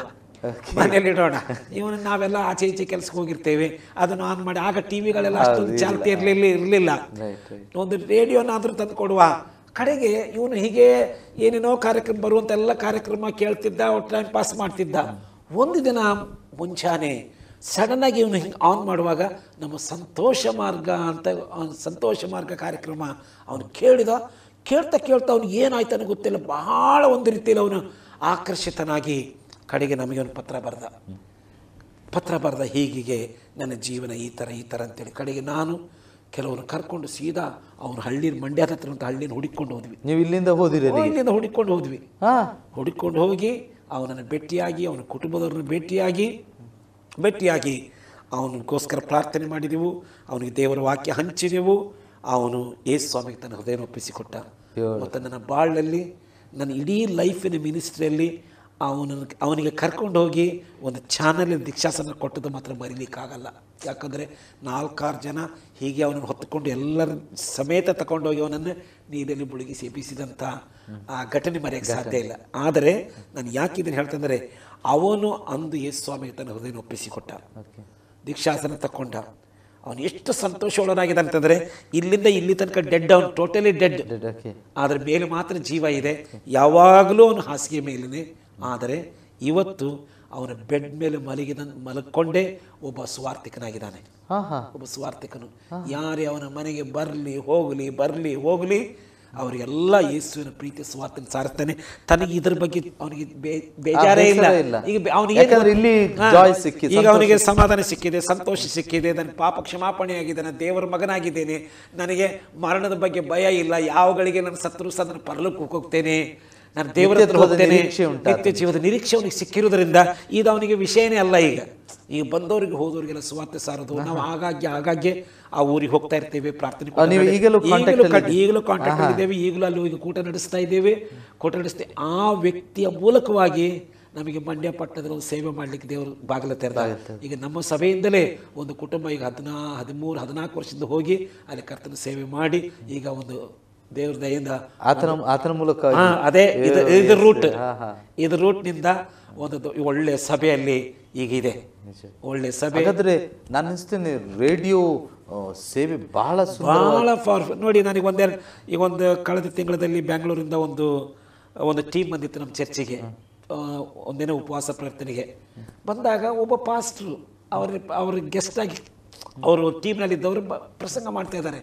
ಅವ್ರು ಪ್ರಸಂಗ ಮಾಡುವಾಗ ಹೇಳಿದರು, ನನಗೆ ಇವತ್ತು ಭಾಳ ಸಂತೋಷ ಈ ಸಭೆಯಲ್ಲಿ ಬಂದು ನಿಂತ್ಕೊಳ್ಳಿಕ್ಕೆ. ಕಾರಣ ಏನಂತಂದರೆ, ಇವತ್ತು ನಾನು ಪಾಸ್ಟರ್ ಆಗಲಿಕ್ಕೆ ಕಾರಣ ಇಲ್ಲಿರುವಂಥ ಪಾಸ್ಟ್ರು ರೇಡಿಯೋದಲ್ಲಿ ಹಿಂದೆ ಒಂದಿನ ಸಾರಿದ ಸಂದೇಶದ ಮೂಲಕ ಅಂತೇಳಿ. ನನಗೆ ಗೊತ್ತಿಲ್ಲ. ನನ್ನ ಹೆಸರು ಪಾಸ್ಟರ್ ಮ್ಯಾಥ್ಯೂ, ಇಷ್ಟು ವರ್ಷಗಳು ಸೇವೆ ಮಾಡ್ತಾ ಇದ್ದೇನೆ. ನಾನು ಇವತ್ತು ಸೇವೆಗೆ ಬರಲಿಕ್ಕೆ ಕಾರಣ ಆ ಸಂತೋಷ ಮಾರ್ಗ ರೇಡಿಯೋ ನನ್ನ ಕಾರ್ಯಕ್ರಮವನ್ನು ಅವತ್ತು ಕೇಳಿ ನಾನು ಯೇಸು ಸ್ವಾಮಿ ನನ್ನ ಹೃದಯ ಒಪ್ಪಿಸಿಕೊಟ್ಟು ಇವತ್ತಿನ ಸೇವಕನಾಗಿದೆ. ನನಗೆ ಗೊತ್ತಿರಲಿಲ್ಲ. ನಿಮಗೆ ನಾನು ಹೀಗೆ ಒಂದು ಪ್ರಶ್ನೆ ಕೇಳೋದು ಪಾಸ್ಟರ್, ನಿಮಗಾಗ ಏನು ಅನಿಸಿತ್ತು? ನಿಜವಾಗಿ ನಾನು ದೇವರಿಗೆ ತುಂಬ ಹೃದಯದಿಂದ ದೇವರಿಗೆ ಕೃತಜ್ಞತೆ ಸಲ್ಲಿಸಿದೆ. ದೇವರೇ, ನಿನ್ನ ವಾಕ್ಯ ಸತ್ಯ ಮತ್ತು ಕಾರ್ಯ ಸಾಧಿಸಿದ ಹಿಂದಕ್ಕೆ ಬರಲ್ಲ. ಅದು ನಿಮಗೆ ಇಷ್ಟೋ ನೋಡಿ, ನಾನು ಅನಿಸ್ತೇನೆ ಆ ವ್ಯಕ್ತಿ ಯಾವಾಗ ಕೇಳಿರ್ಬೋದು ಪಾಸ್ಟರ್, ಇವನು 25-28 ವರ್ಷದಿಂದ ನೀವು ಅದರ ಫಲವನ್ನು ಈಗ ಕೇಳ್ತಾ ಇದ್ದೀರಿ. ನನಗೆ ಆಶ್ಚರ್ಯ ಆಯ್ತು. ಅವ್ರು ಬಂದು ಸಾಕ್ಷಿ ಹೇಳುವಾಗ ನನಗೆ ಅವ್ರ ಬಗ್ಗೆ ಪರಿಚಯ ಇಲ್ಲ. ಅವ್ರು ಬಂದು ಸಾಕ್ಷಿ ಈ ವಾಕ್ಯದಕ್ಕೆ ಕೋಟ್ ಆಗ್ಬೋದು. ಉದಾಹರಣೆಗೆ, ನಿನ್ನ ಅನ್ನವನ್ನು ನೀರಿನ ಮೇಲೆ ಚೆಲ್ಲು, ಬಹುದಿನಗಳಾದ ಮೇಲೆ ನಿನಗೆ ಸಿಕ್ಕುವುದು. ಇದು ಬಹು ವರ್ಷಗಳಾಗಿದೆ. ಅದರ ಇಂಥದ್ದು ಎಷ್ಟೋ ಇದೆ. ದೇವರಿಗೆ ಸ್ತೋತ್ರ. ನಿಜವಾಗಿಯೂ ನಾನು ದೇವರಿಗೆ ಸ್ತೋತ್ರ ಸಲ್ಲಿಸ್ತೇನೆ. ನಿಮಿತ್ತವಾಗಿ ನಾವೀಗ ಮಾತಾಡ್ತಿರುವಂಥದ್ದು ಪಾಸ್ಟರ್ ಜೋಸೆಫ್ ಜಮಖಂಡಿ 20ನೇ ಹಾಗೂ 21ನೇ ಶತಮಾನದ ಮಧ್ಯದಲ್ಲಿ ಕರ್ನಾಟಕ ರಾಜ್ಯದ ಕ್ರೈಸ್ತ ಅಪೋಸ್ತಲರಾಗಿ ಸೇವೆಯನ್ನು ಸಲ್ಲಿಸ್ತಾ ಇರುವರು. ಇಂದಿಗೂ ತನ್ನ ಸೇವೆಯನ್ನು ಮಾಡ್ತಾ ಮುಂದೆ ಬರ್ತಿದ್ದಾರೆ. ಸುವಾರ್ತಿಕ ಎನ್ನುವಂಥ ಈ ಕಾರ್ಯಕ್ರಮದಲ್ಲಿ ಅವರನ್ನು ಸಂಧಿಸಿರುವಂಥದ್ದು ನಮಗೆ ಭಾಳ ಸಂತೋಷ. ಈ ಕಾರ್ಯಕ್ರಮಕ್ಕೆ ಅವರನ್ನು ಕರೆದಾಗ ಅವರು ಭಾಳ ಸಂತೋಷದಿಂದ ಒಪ್ಪಿಕೊಂಡರು. ಪ್ರೇರೆ, ಈ ಕಾರ್ಯಕ್ರಮವನ್ನು ಮುಂದುವರಿಸ್ತಾ ಇದ್ದೇವೆ. ಇನ್ನೊಂದು ಪ್ರಶ್ನೆ, ಇದು ನೀವು ಕಳೆದ ಮೊದಲು ಈಗ ಹೆಚ್ಚು ಕಡಿಮೆ 44 ವರ್ಷಗಳು ನೀವು ಸ್ವಾರ್ಥ ಸೇವೆಯಲ್ಲಿ ಇದ್ದೀರಿ. ಯಾಕಂದ್ರೆ ನಾವು ಲೆಕ್ಕ ಮಾಡಿ ನೋಡೋಕೆ ಈಗ ಅಷ್ಟೇ ಬರ್ತದೆ. 44 ವರ್ಷಗಳು ಅಂದರೆ ಒಂದು ದೊಡ್ಡ ವಿಷಯವೇ ಅದು. ಓಕೆ ಪಾಸ್ಟರ್, ನಿಮಗೆ ಪ್ರಾರಂಭದ ಸೇವೆಗಳು ಮತ್ತು ಈಗ ನಡೀತಿರುವಂಥ ಸೇವೆಗಳ ಬಗ್ಗೆ ಏನು ವ್ಯತ್ಯಾಸ? ಯಾಕಂದರೆ 2-3 ಚೇಂಜ್ ಓವರ್ಗಳನ್ನು ನೀವು ನೋಡಿದ್ದೀರಿ. ಒಂದು ವೇಳೆ ತ್ಯಾಗದ ಮನೋಭಾವ, ಆಗ ನೀವೀಗ ತಾನೇ ಆಗ ಮಾತಾಡುವಾಗ ಒಂದು ಮಾತು ಹೇಳಿದ್ರಿ, ಈಗ ತಾನೇ ನನಗೆ ಲೆಟರ್ ಸಿಕ್ಕಿದ ಕೂಡಲೇ ಅದು ಯಾರ್ದು ನಾನು ಎದ್ದು ಹೋದೆ. ಇದಕ್ಕೆ ಅದು ವಿಚಿತ್ರ. ಯಾಕಂತ ಹೇಳಿದರೆ ನಾವೀಗ ಅನೇಕ ಸಲ ನಮಗೂ ಕಾಲ್ ಬರ್ತದೆ, ನಮಗೂ ಏನಾದರೂ ಮೇಲ್ ಬರ್ತದೆ, ನಾವು okay will pray for you ಅಲ್ಲ, ನಾವು ಪ್ರಾರ್ಥನೆ ಮಾಡ್ತೇವೆ ಹೇಳಿ ನಾವು ಫೋನ್ ಇಡ್ತೇವೆ. ನೀವು ಆಗಲೇ ಎದ್ದು ಹೋದಿರಿ, ಅದೊಂದು ಥರದ ಸೇವೆ. ಬಟ್ ಈಗ ಆಗದು ಮತ್ತು ಈಗದು ನೆನೆಸುವಾಗ ನೀವು ಏನು ಹೇಳ್ತೀರಿ? ಈಗ ಬಹಳ ವ್ಯತ್ಯಾಸ ಉಂಟು. ಅಂದರೆ ಆಗ ನಾವು ಸುಖ ಬಯಸಲಿಲ್ಲ. ಏನಿದೆಯೋ ಇದ್ದದಲ್ಲಿ ತೃಪ್ತಿ ಪಡ್ತಿದ್ವಿ. ಅದರಲ್ಲಿಯೇ ನಾವು ಏನು ಮಾಡ್ಲಿಕ್ಕೆ ಸಾಧ್ಯ ಉಂಟು ಅದನ್ನು ಮಾಡಲಿಕ್ಕೆ ಉತ್ಸುಕರಾಗಿದ್ವಿ. ಆದರೆ ಈಗ ಹಾಗಲ್ಲ. ಈಗ ಜನಗಳು ಹೆಚ್ಚಿನ ಅನುಕೂಲತೆ ಬಯಸ್ತಾರೆ, ಕಂಫರ್ಟೇಬಲ್ ಬಯಸ್ತಾರೆ. ಎಲ್ಲವೂ ಸಹ ಅಚ್ಚುಕಟ್ಟಾಗಿ ಎಲ್ಲ ಇದು ಬಯಸ್ತಾರೆ. ಆದರೆ ನಾನು ನೆನೆಸ್ತೇನೆ ಅದು ಬಹಳ ಒಳ್ಳೆಯದು. ಯಾಕಂದರೆ ಅದರ ಮೂಲಕವಾಗಿ ನಾವು ಕಲಿತಂಥ ಪಾಠಗಳು ಬಹಳ ವಿಶೇಷ. ನಾನು ಹೀಗೆ ಪರ್ಟಿಕ್ಯುಲರ್ ರೇಡಿಯೋ ಮೂಲಕವಾಗಿ ದೇವರು ಮಾಡಿದ ಕಾರ್ಯಗಳು ಬಹಳ ಬಹಳ ಯಾಕಂದ್ರೆ ಇದೆ. ನಾನು ನೆನೆಸ್ತೇನೆ ಪಾಸ್ಟ್ರೆ, ರೇಡಿಯೋ ತುಂಬಾ ಜನ ಪ್ರೀಚ್ ಮಾಡ್ತಾರೆ, ಬಟ್ ಅದರ ಫಾಲೋ ಅಪ್ಗಳನ್ನು ಈ ರೀತಿ ಎಲ್ಲ ಮಾಡಿರುವಂಥದ್ದು ಬಹಳ ವಿಶೇಷ. ನಿಜ. ನಾನಂತೂ ನೋಡಿ ಬರೀ ಟೂ ವೀಲರ್ನಲ್ಲಿ ಸ್ಕೂಟರ್ನಲ್ಲಿ ಈ ರಾಜ್ಯದ ಮೂಲೆ ಮೂಲೆ ಸುತ್ತಾಡಿದ್ದೇನೆ. ಎಷ್ಟೆಷ್ಟೋ ಹಳ್ಳಿಗಳು, ಒಂದು ಪತ್ರ ಹಿಡ್ಕೊಂಡು 50 ಪೈಸದ ಕಾರ್ಡ್ ಹಿಡ್ಕೊಂಡು ನಾನು ಎಷ್ಟೆಷ್ಟೋ 100 ಕಿಲೋಮೀಟರ್ಗಳನ್ನು ಪ್ರಯಾಣ ಮಾಡಿದ್ದೇನೆ. ಅವ್ರನ್ನ ಪತ್ತೆ ಹಚ್ಚಿದೆ. ಅಂದ್ರೆ ನಿಮ್ಮ ಭಾರ ಅಂದ್ರೆ ಆತ್ಮಗಳ, ಈಗ ತಾನೇ ನೀವು ಹೇಳ್ತೀರಿ 33 ವರ್ಷಗಳಲ್ಲಿ ಕ್ರಿಸ್ತೇಸು ಸ್ವಾಮಿ ಆತ್ಮ ಭಾರವುಳ್ಳ. ಸೊ ನಿಮಗೆ ಆ ಭಾರ ಇತ್ತು ಅಂತ ಹೇಳಿದ್ರೆ ಕೇವಲ ಲೆಟರ್ ನೋಡಿ, ನಾವು ಹಿಂದೆ ಲೆಟರ್ ಬರೆಯುವ ಅವರಿಗೆ, ನಾವು ನಿಮಗೋಸ್ಕರ, ಹಾಗೆ ಮಾತ್ರ ಅಲ್ಲ, ಕ್ರಿಯೆ ಮೂಲಕವಾಗಿಯೂ ಅದನ್ನು ಸುವಾರ್ತೆಯನ್ನು ಸಾರಿಸುತ್ತದೆ. ಬ್ಯೂಟಿಫುಲ್. ಈಗ ಇನ್ನೊಂದು ಪ್ರಶ್ನೆ ಪಾಸ್, ಯಾಕಂದ್ರೆ ನಿಮ್ಮ ಹತ್ರ ಮಾತಾಡಲಿಕ್ಕೆ ಶುರು ಮಾಡಿದ್ರೆ ನಾನು ಅನಿಸ್ತೇನೆ ಇದು ಪೂರ್ತಿ ಬೇಕಾದಿತ್ತು, ಯಾಕಂದರೆ ನಿಮ್ಮ ಅನುಭವಗಳನ್ನೇ ಮಾತಾಡಲಿಕ್ಕೆ ಸಮಯ ಸಾಕಾಗೋದಿಲ್ಲ. ನೀವು ಈಗ ಏನನ್ನು ಬದಲಾವಣೆಯನ್ನು ಅಪೇಕ್ಷಿಸ್ತೀರಿ? ಯಾವ ರೀತಿಯ ಬದಲಾವಣೆ ಈಗಿನ ಸೇವೆಗಳಲ್ಲಿ ನೀವು ಅಪೇಕ್ಷಿಸ್ತೀರಿ? ಅಂದರೆ ಯಾವುದರ ಕಡೆಗೆ ಹೋಗ್ತಾ ಉಂಟು? ನಮ್ಮಲ್ಲಿ ಒಂದು ಬದಲಾವಣೆ ಬೇಕು, ನಿಜ ಸುವಾರ್ತೆ, ಅಥವಾ ಏನು ಹೇಳ್ತೀರಿ? ನಾನು ಮೊದಲನೇದಾಗಿ ಈ ಸೇವೆ ನಾನು ಒಂದು ವೃತ್ತಿಯಾಗಿ ಸ್ವೀಕಾರ ಮಾಡಿಲ್ಲ. ಇದೊಂದು ಜಾಬ್. ಅಂದರೆ ಎಲ್ಲರೂ ತಮ್ಮ ಹೊಟ್ಟೆಪಾಡಿಗೋಸ್ಕರವಾಗಿ ಏನೇನೋ ಕೆಲಸಗಳನ್ನು ಮಾಡ್ತಾ ಇದ್ದಾರೆ. ಇದು ಸಹ ನನ್ನ ಹೊಟ್ಟೆಪಾಡಿಗಾಗಿರುವಂಥ ಒಂದು ಕೆಲಸ ಅಂತ ನಾನು ಇದನ್ನು ಸ್ವೀಕಾರ ಮಾಡಿಲ್ಲ. ಇದೊಂದು ವೃತ್ತಿ ಅಲ್ಲ. ಇದೊಂದು ವೃತ್ತಿ ಅಲ್ಲ, ಇದು ನಿತ್ಯತೆಗೆ ಸಂಬಂಧಪಟ್ಟಂಥ ಒಂದು ಮಹಿಮೆಯ ಕೆಲಸ ಇದು. ಓಕೆ. ಯಾಕಂದ್ರೆ ಇದು ಈ ಲೋಕಕ್ಕೆ ಸಂಬಂಧಪಟ್ಟದ್ದಲ್ಲ, ನಿತ್ಯತೆಗಾಗಿ ಇರುವಂಥ ಒಂದು ಕೆಲಸ ಇದು. ನನಗೆ ವೃತ್ತಿಯಾಗಿ ಇದನ್ನು ಸ್ವೀಕಾರ ಮಾಡಲಿಲ್ಲ. ಮತ್ತು ಎರಡನೇದಾಗಿ ಒಬ್ಬ ದೇವರ ಸೇವೆಗೆ ಇಳಿಯಬೇಕಾದ್ರೆ ವೃತ್ತಿ ಅಂತ ಯಾರು ಸ್ವೀಕಾರ ಮಾಡಿ ಕೆಲಸಕ್ಕೆ ಇಳಿತಾರಲ್ಲ, ಅವರಿಗೆ ನಾನು ಹೆಚ್ಚಿಂದ ಏನು ಬಯಸಕ್ಕಾಗಲ್ಲ, ಹೆಚ್ಚಿಂದ ನಿರೀಕ್ಷಿಸಲಿಕ್ಕಾಗಲ್ಲ. ಒಂದು ಡ್ಯೂಟಿ ಥರ ಕೆಲಸ ಮಾಡ್ತಾರೆ, ಲೆಕ್ಕಕ್ಕೆ 8 to 6 ಅಷ್ಟೇ, ಲೆಕ್ಕಕ್ಕೆ ಆ ಡ್ಯೂಟಿ ಬಿಟ್ಟು ಅದಕ್ಕಿಂತ ಹೆಚ್ಚಿಂದ ಏನಕ್ಕೂ ಅವ್ರು ಮುಂದೆ ಹೋಗಲ್ಲ. ಅದು ಸಲ್ಲದು ಅಂತ ಹೇಳುದು ನೀವು. ಅದು ಸಲ್ಲದು. ಮತ್ತು ಇದು ನಿಜವಾದ ಸೇವೆಗೆ ಸಮಯ, ನಮ್ಮ ಶ್ರಮ, ನಮ್ಮ ತ್ಯಾಗ ನಾವು ಲೆಕ್ಕಕ್ಕೆ ತಗೊಳ್ಳಲ್ಲ. ಯಾವಾಗ ತಗೊಳ್ಳಲ್ಲ ಅಂತಂದರೆ ಅವನು ನಿಜವಾಗಿಯೂ ದೇವರ ಸೇವೆಗೆ ಕರೆಯುಳ್ಳವನಾಗಿರ್ಬೇಕು. ಈಗ ಒಬ್ಬನು ಹೇಳೋದ್ರಿಂದ ಬರೋದು ಬೇರೆ, ಯಾರೋ ಹೇಳೋದಕ್ಕೋಸ್ಕರ ಒಂದು ವೃತ್ತಿ ಅಂತ ಸ್ವೀಕಾರ ಮಾಡೋದು ಬೇರೆ, ಮತ್ತು ದೇವರಿಂದ ಪ್ರೇರಿತನಾಗಿ ಕರ್ತನ ಸೇವೆಗೆ ಬರೋದೇ ವಿಷಯ ಬೇರೆ. ದೇವರ ಸೇವೆಗೆ ನಾನೀಗ ನೋಡಿ, ನನಗೆ ದೇವರು ಸೇವೆ ಕರೀಲಿಕ್ಕೆ ದೇವರು ನಾನು ಸ್ಪಷ್ಟವಾಗಿ ಕರೆದಿದ್ದಾನೆ. ಆ ಕರೆಯ ದಿನ ಮರಿಲಿಕ್ಕಾಗಲ್ಲ. ಅದು ಏನು ಆವತ್ತು ನನಗೂ ದೇವರಿಗೂ ಮಧ್ಯೆ ಆದಂಥ ವ್ಯವಹಾರ ಉಂಟಲ್ಲ, ಅದು ಕಣ್ಮುಂದೆ ಈಗಲೂ ಒಂದು ನನ್ನ ಮುಂದೆ ಕಣ್ಮುಂದೆನೇ ಉಂಟದು, ಒಂದು ನೋಡಿದಾಗತ್ತೆ. ಹಾಗಾಗಿ ನನಗೆ ಗೊತ್ತುಂಟು, ನನಗೆ ಯಾರು ಮನುಷ್ಯರು ಹೇಳಿದ್ರಿಂದ ಬಂದದ್ದಲ್ಲ, ನಾನು ದೇವರು ಕರೆದಿದ್ದಾನೆ, ನಾನು ದೇವರಿಗೆ ಕಡೆಯವರಿಗೆ ನಂಬಿಗಸ್ತೇನೆ. ಅದರಿಂದ ನಾನು ಅನಿಸ್ತೇನೆ ನಿಮಗೆ, ನಾನು ಡೆಫಿನೆಟ್ಲಿ ನಾನು ನಂಬ್ತೀನಿ, ನಿಮ್ಮ ಜೀವಿತಗಳಲ್ಲಿ ತುಂಬ ಅನಾನುಕೂಲತೆಗಳನ್ನು ಕೂಡ ಕಂಡು ಮೇ ಬಿ ಫೈನಾನ್ಷಿಯಲಿ ಬಹಳ ಕಷ್ಟಗಳು ಅನುಭವಿಸುವಾಗ ಆ ಕರೆ ನಿಮ್ಮ ಕಿವಿಯಲ್ಲಿ ಇರುವುದರಿಂದ ನೀವು ದೆಸೆಗೆಡಲಿಲ್ಲ. ಮತ್ತೆ ಏನಿದೆ ಇಲ್ಲದೆ ನಮಗೆ ಅದೊಂದು ವಿಷಯನೇ ಅಲ್ಲ, ನನಗೆ ಅದಲ್ಲ.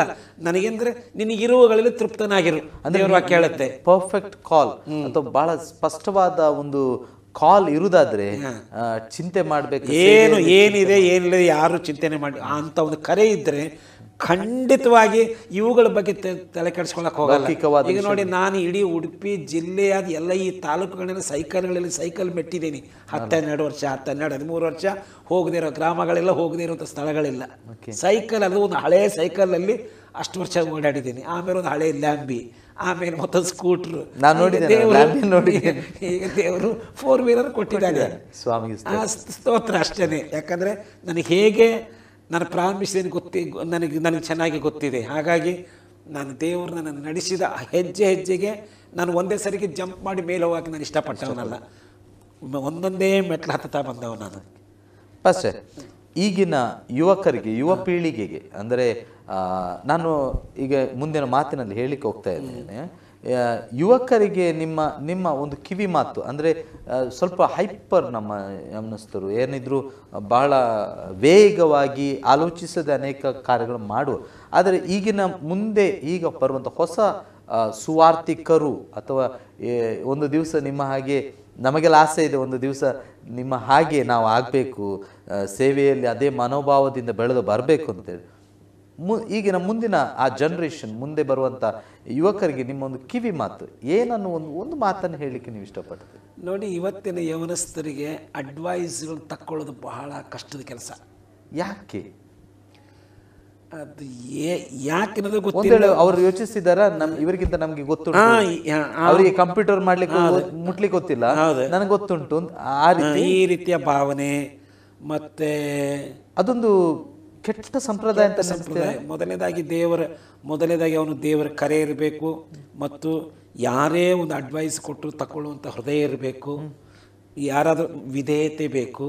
ಓಕೆ, ನೀವು ಪಾಸ್ಟರ್ ಅವ್ರು ಏನು ಹೇಳ್ತಿದ್ದೀರಿ ಅಂದ್ರೆ, ನೀವು ಹೇಳ್ತಿದ್ದೀರಿ ಅಡ್ವೈಸ್ಗಳನ್ನು ತೆಗೆದುಕೊಳ್ಳುವಂತ ಸ್ವಭಾವ ಬೇಕು, ಮತ್ತೆ ತಗ್ಗಿದ ಹೃದಯ ದೀನತೆ ಬೇಕು. ಅದನ್ನು ಈ ಯುವಕರು ಅಳವಡಿಸಿಕೊಂಡ್ರೆ ಮೇಲೆ ಬರ್ತಾರೆ. ಯಾಕಂದ್ರೆ ದೇವರ ವಾಕ್ಯ ಹೇಳುತ್ತೆ, ದೇವರು ಅಹಂಕಾರ ಎದುರಿಸ್ತಾನೆ, ದೀನರಿಗೆ ತನ್ನ ಕೃಪೆ ತೋರಿಸ್ತಾನೆ.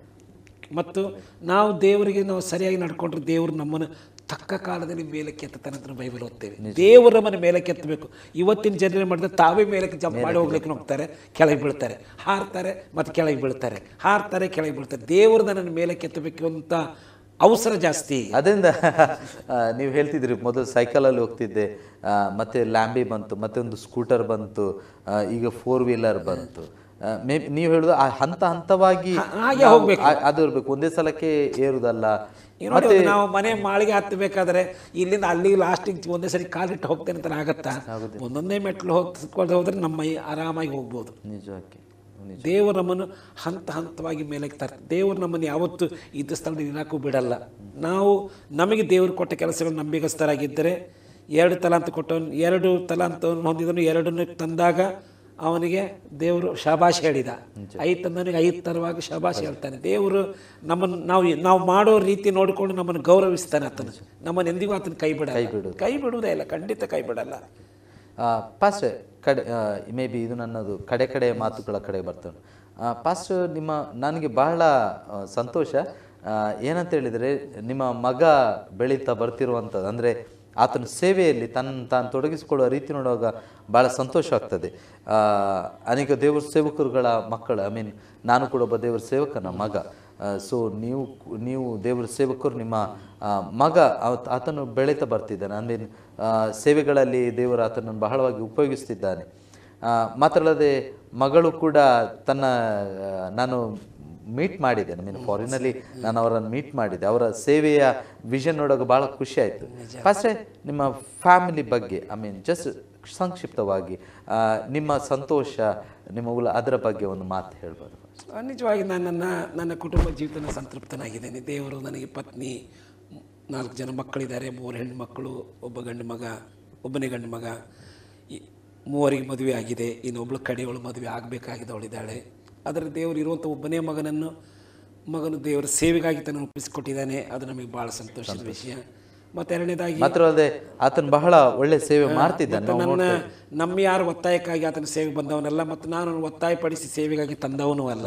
ಯಾಕಂದ್ರೆ ನಾನು ಯಾವಾಗಲೂ ಒಬ್ಬ ಮನುಷ್ಯ ಸೇವೆ ಬರಬೇಕಾದ್ರೆ ಅವನಿಗೆ ಒಂದು ದೇವರ ಕರೆ ಅವನಿಗೆ ಬೇಕು ಎಂಬುದನ್ನು ಹಾರೈಸುವಂಥವು ನಾನು. ಏನಂತ ಹೇಳಿದರೆ, ನಿಮ್ಮ ಇಕ್ಕಟ್ಟಿನ ಸಮಯದಲ್ಲಿ, ನಿಮ್ಮ ಕಷ್ಟದ ಸಮಯಗಳಲ್ಲಿ, ಸೇವೆಯಲ್ಲಿ ನಿಮ್ಮ ಕುಟುಂಬ ನಿಮ್ಮೊಟ್ಟಿಗೆ ಹೇಗೆ ಇತ್ತು? ಹೌದು, ಯಾಕಂದರೆ ಅವರು ಇದನ್ನು ಅರ್ಥ ಮಾಡಿಕೊಂಡಿದ್ದರು ಸೇವೆ ವಿಷಯದಲ್ಲಿ. ಹಾಗಾಗಿ ಇವನ್ ಪಾಸ್ಟ್ರಮ್ಮ ಕೂಡ ಸೇವೆ ಮನೋಭಾವದಿಂದಲೇ ಬಂದವರು. ಹಾಗಾಗಿ ಏನೇ ಕಷ್ಟಗಳು ಬಂದರೂ, ತೊಂದರೆ ಬಂದರೂ ಅದನ್ನು ಸುಧಾರಿಸಿಕೊಂಡು ಹೋಗುವಂಥ ಒಂದು ಮನೋಭಾವ ಅವರೆಲ್ಲರೂ ಇದ್ದರಿಂದ ಅದು ಒಂದು ಸೇವೆಗೆ ಒಂದು ದೊಡ್ಡ ಒಂದು ಹುರುಪಾಯಿತು. ಯಾಕಂದ್ರೆ ಬಹಳ ಕುಟುಂಬ ಜೀವಿತ ಬಹಳ ಅಗತ್ಯ ಸೇವೆಯಲ್ಲಿ. ಯಾಕಂದ್ರೆ ಸೇವೆಗೆ ನಾನು ಎನಿಸ್ತೇನೆ ನಿಮ್ಮ ಕುಟುಂಬ ನಿಮಗೆ ಬಹಳ ದೊಡ್ಡ ಅಸೆಟ್ ಆಗಿತ್ತು. ಯಾಕಂದ್ರೆ ನೋಡಿ, ನೀವು ಸೇವೆ ಮಾಡಿ ಬರುವುದು, ಮನೆಗೆ ಬಂದಾಗ ಎಲ್ಲರೂ ತಮ್ಮ ಪ್ರಾಬ್ಲಮ್ ಅನ್ನೇ ಹೇಳುವುದಾದ್ರೆ ಮುಂದೆ ಹೊರಿಸಲಿಕ್ಕೆ ತುಂಬಾ ಕಷ್ಟ. ನಾವು ರಿಯಲಿ ಅಪ್ರಿಷಿಯೇಟ್ ಮಾಡ್ತೇವೆ. ಯಾಕಂದ್ರೆ ನಿಮ್ಮ ಸಾಧನೆಗಳಲ್ಲಿ ಅಮ್ಮ ಬಹಳ ಖಂಡಿತ ಅವರ ಪಾಲು 50% ಇದ್ದೇ ಇದೆ. ಅದರಲ್ಲಿ ಎರಡು ಮಾತಿಲ್ಲ. ಎಲ್ಲರೂ ಮಕ್ಕಳು ಸಹ, ನನ್ನ ಹೆಂಡತಿ ಸಹ, ಎಲ್ಲರೂ ನಮಗೆ ಒಳ್ಳೆಯ ಒಂದು ಕೋಆಪರೇಟಿವ್ ಆಗಿ ಸೇವೆ ನಮ್ಮ ಜೊತೆಯಲ್ಲಿ ಇದ್ದುಕೊಂಡು ಮಾಡ್ತಾ ಇದ್ದರಿಂದ ಒಂದು ರೀತಿ ಹೇಳಬೇಕಾದ್ರೆ ಒಂದು ಕುಟುಂಬವೇ ಒಂದು ಟೀಮ್ ವರ್ಕ್ ಇದ್ದಾಗ, ಇದೊಂದು ಟೀಮ್ ವರ್ಕ್. ಯಾಕಂದ್ರೆ ನಾನು ನೆನೆಸ್ತೇನೆ, ಸೇವೆ ಅಂತ ಹೇಳಿದ್ರೆ ಕುಟುಂಬವಾಗಿ ಮಾಡಬೇಕು. ಹೌದು, ಏಕ ವ್ಯಕ್ತಿಯಿಂದ ಆಗುವಂತ ಅಲ್ಲ. ಫಸ್ಟ್ ಬಹಳ ಸಂತೋಷ ಆಯ್ತು, ನಿಮ್ಮೊಟ್ಟಿಗೆ ಇನ್ನೂ ಮಾತಾಡಬೇಕು ಅಂತೆಲ್ಲ ಪ್ರೇರೇಪಣೆ ಆಗ್ತದೆ. ನಾನು ಅನಿಸ್ತೇನೆ ನಮ್ಮ ವೀಕ್ಷಕರಿಗೂ ಕೂಡ ನಿಮ್ಮಿಂದ ಕೇಳಬೇಕೆಂಬುದಾಗಿ ಇನ್ನೂ ಮನಸ್ಸಿರ್ಬೋದು. ನಾವು ಮುಂದಿನ ದಿವಸಗಳಲ್ಲಿ ಇನ್ನೊಮ್ಮೆ ನಿಮ್ಮನ್ನು ಕರೀತೇವೆ. ನಮ್ಮೊಂದಿಗೆ ಮಾತಾಡಿ ಅನೇಕ ಆಲೋಚನೆಗಳನ್ನು ವೀಕ್ಷಕರೊಂದಿಗೆ ಶೇರ್ ಮಾಡಬೇಕಾಗಿ ನಾವು ಕೇಳ್ಕೊಳ್ತೇವೆ. ಈ ಸಮಯದಲ್ಲಿ ನಮ್ಮ ಮಧ್ಯದಲ್ಲಿ ಬಂದಕ್ಕೆ ನಾವು ಭಾಳ ಸಂತೋಷಿಸ್ತೇವೆ. ಫಸ್ಟೇ ಕಡೆಯ ಮಾತು ವೀಕ್ಷಕರಿಗೆ ಏನಂತ ಹೇಳಲಿಕ್ಕೆ ನೀವು ಇಷ್ಟಪಡ್ತೀವಿ? ನೋಡಿ, ಇವತ್ತಿನ ದಿವಸ ಲೋಕ ಮತ್ತು ಲೋಕದ ಸಂಗತಿಗಳು ಒಂದು ಕಡೆಯಿಂದ ಬಹಳ ಇದು ಡೆವಲಪಿಂಗ್ ಸಿಚುವೇಶನ್ ಆಗಿ ಕಾಣ್ತದೆ. ಅದೇ ಸಮಯದಲ್ಲಿ ಅಷ್ಟೇ ನಮ್ಮ ಟ್ರ್ಯಾಪ್ನಲ್ಲಿ ಬೀಳಿಸುವಂಥದ್ದು ಹೌದು. ಇಂಥ ಸಮಯದಲ್ಲಿ ಬರೀ ಲೋಕದ ಜಂಜಾಟಗಳೇ ನಮ್ಮ ಜೀವನದ ಗುರಿ ಆಗದೆ, ನನ್ನ ಮರಣದ ನಂತರ ಮುಂದೇನು, ನನ್ನ ದೇವರ ಹತ್ರ ಪರಲೋಕ, ನಿತ್ಯ ಜೀವ, ಪರಲೋಕಕ್ಕೆ ಸೇರಬೇಕು. ಅದಕ್ಕೆ ನಮ್ಮನ್ನು ಪರಲೋಕಕ್ಕೆ ಸೇರಿಸುವವರು ಯಾರು ಎಂಬುದನ್ನು ಕಂಡುಕೊಂಡು ಆ ಯೇಸುವಿನ ಮಾರ್ಗದಲ್ಲಿ ಒಬ್ಬೊಬ್ಬರು ನಡೆದು ಪರಲೋಕ ಸೇರಬೇಕೆಂಬುದು ನನ್ನ ಹೃದಯದ ಅಂತರಾಳದ ಆಶೆ. ಎಲ್ಲರೂ ರಕ್ಷಣೆ ಹೊಂದಬೇಕು, ಎಲ್ಲ ರಕ್ಷಣೆ ಹೊಂದಬೇಕು, ಸತ್ಯದ ಜ್ಞಾನಕ್ಕೆ ಬರಬೇಕು, ನರಕದ ಶಿಕ್ಷೆ ತಪ್ಪಿಸಿಕೊಳ್ಬೇಕು, ಎಲ್ಲರೂ ಸ್ವರ್ಗದಲ್ಲಿ ಕಾಣಬೇಕು. ಇದು ಬಿಟ್ಟರೆ ಮತ್ತು ಬೇರೆ ನನಗೆ ಆಶೆ ಇಲ್ಲ.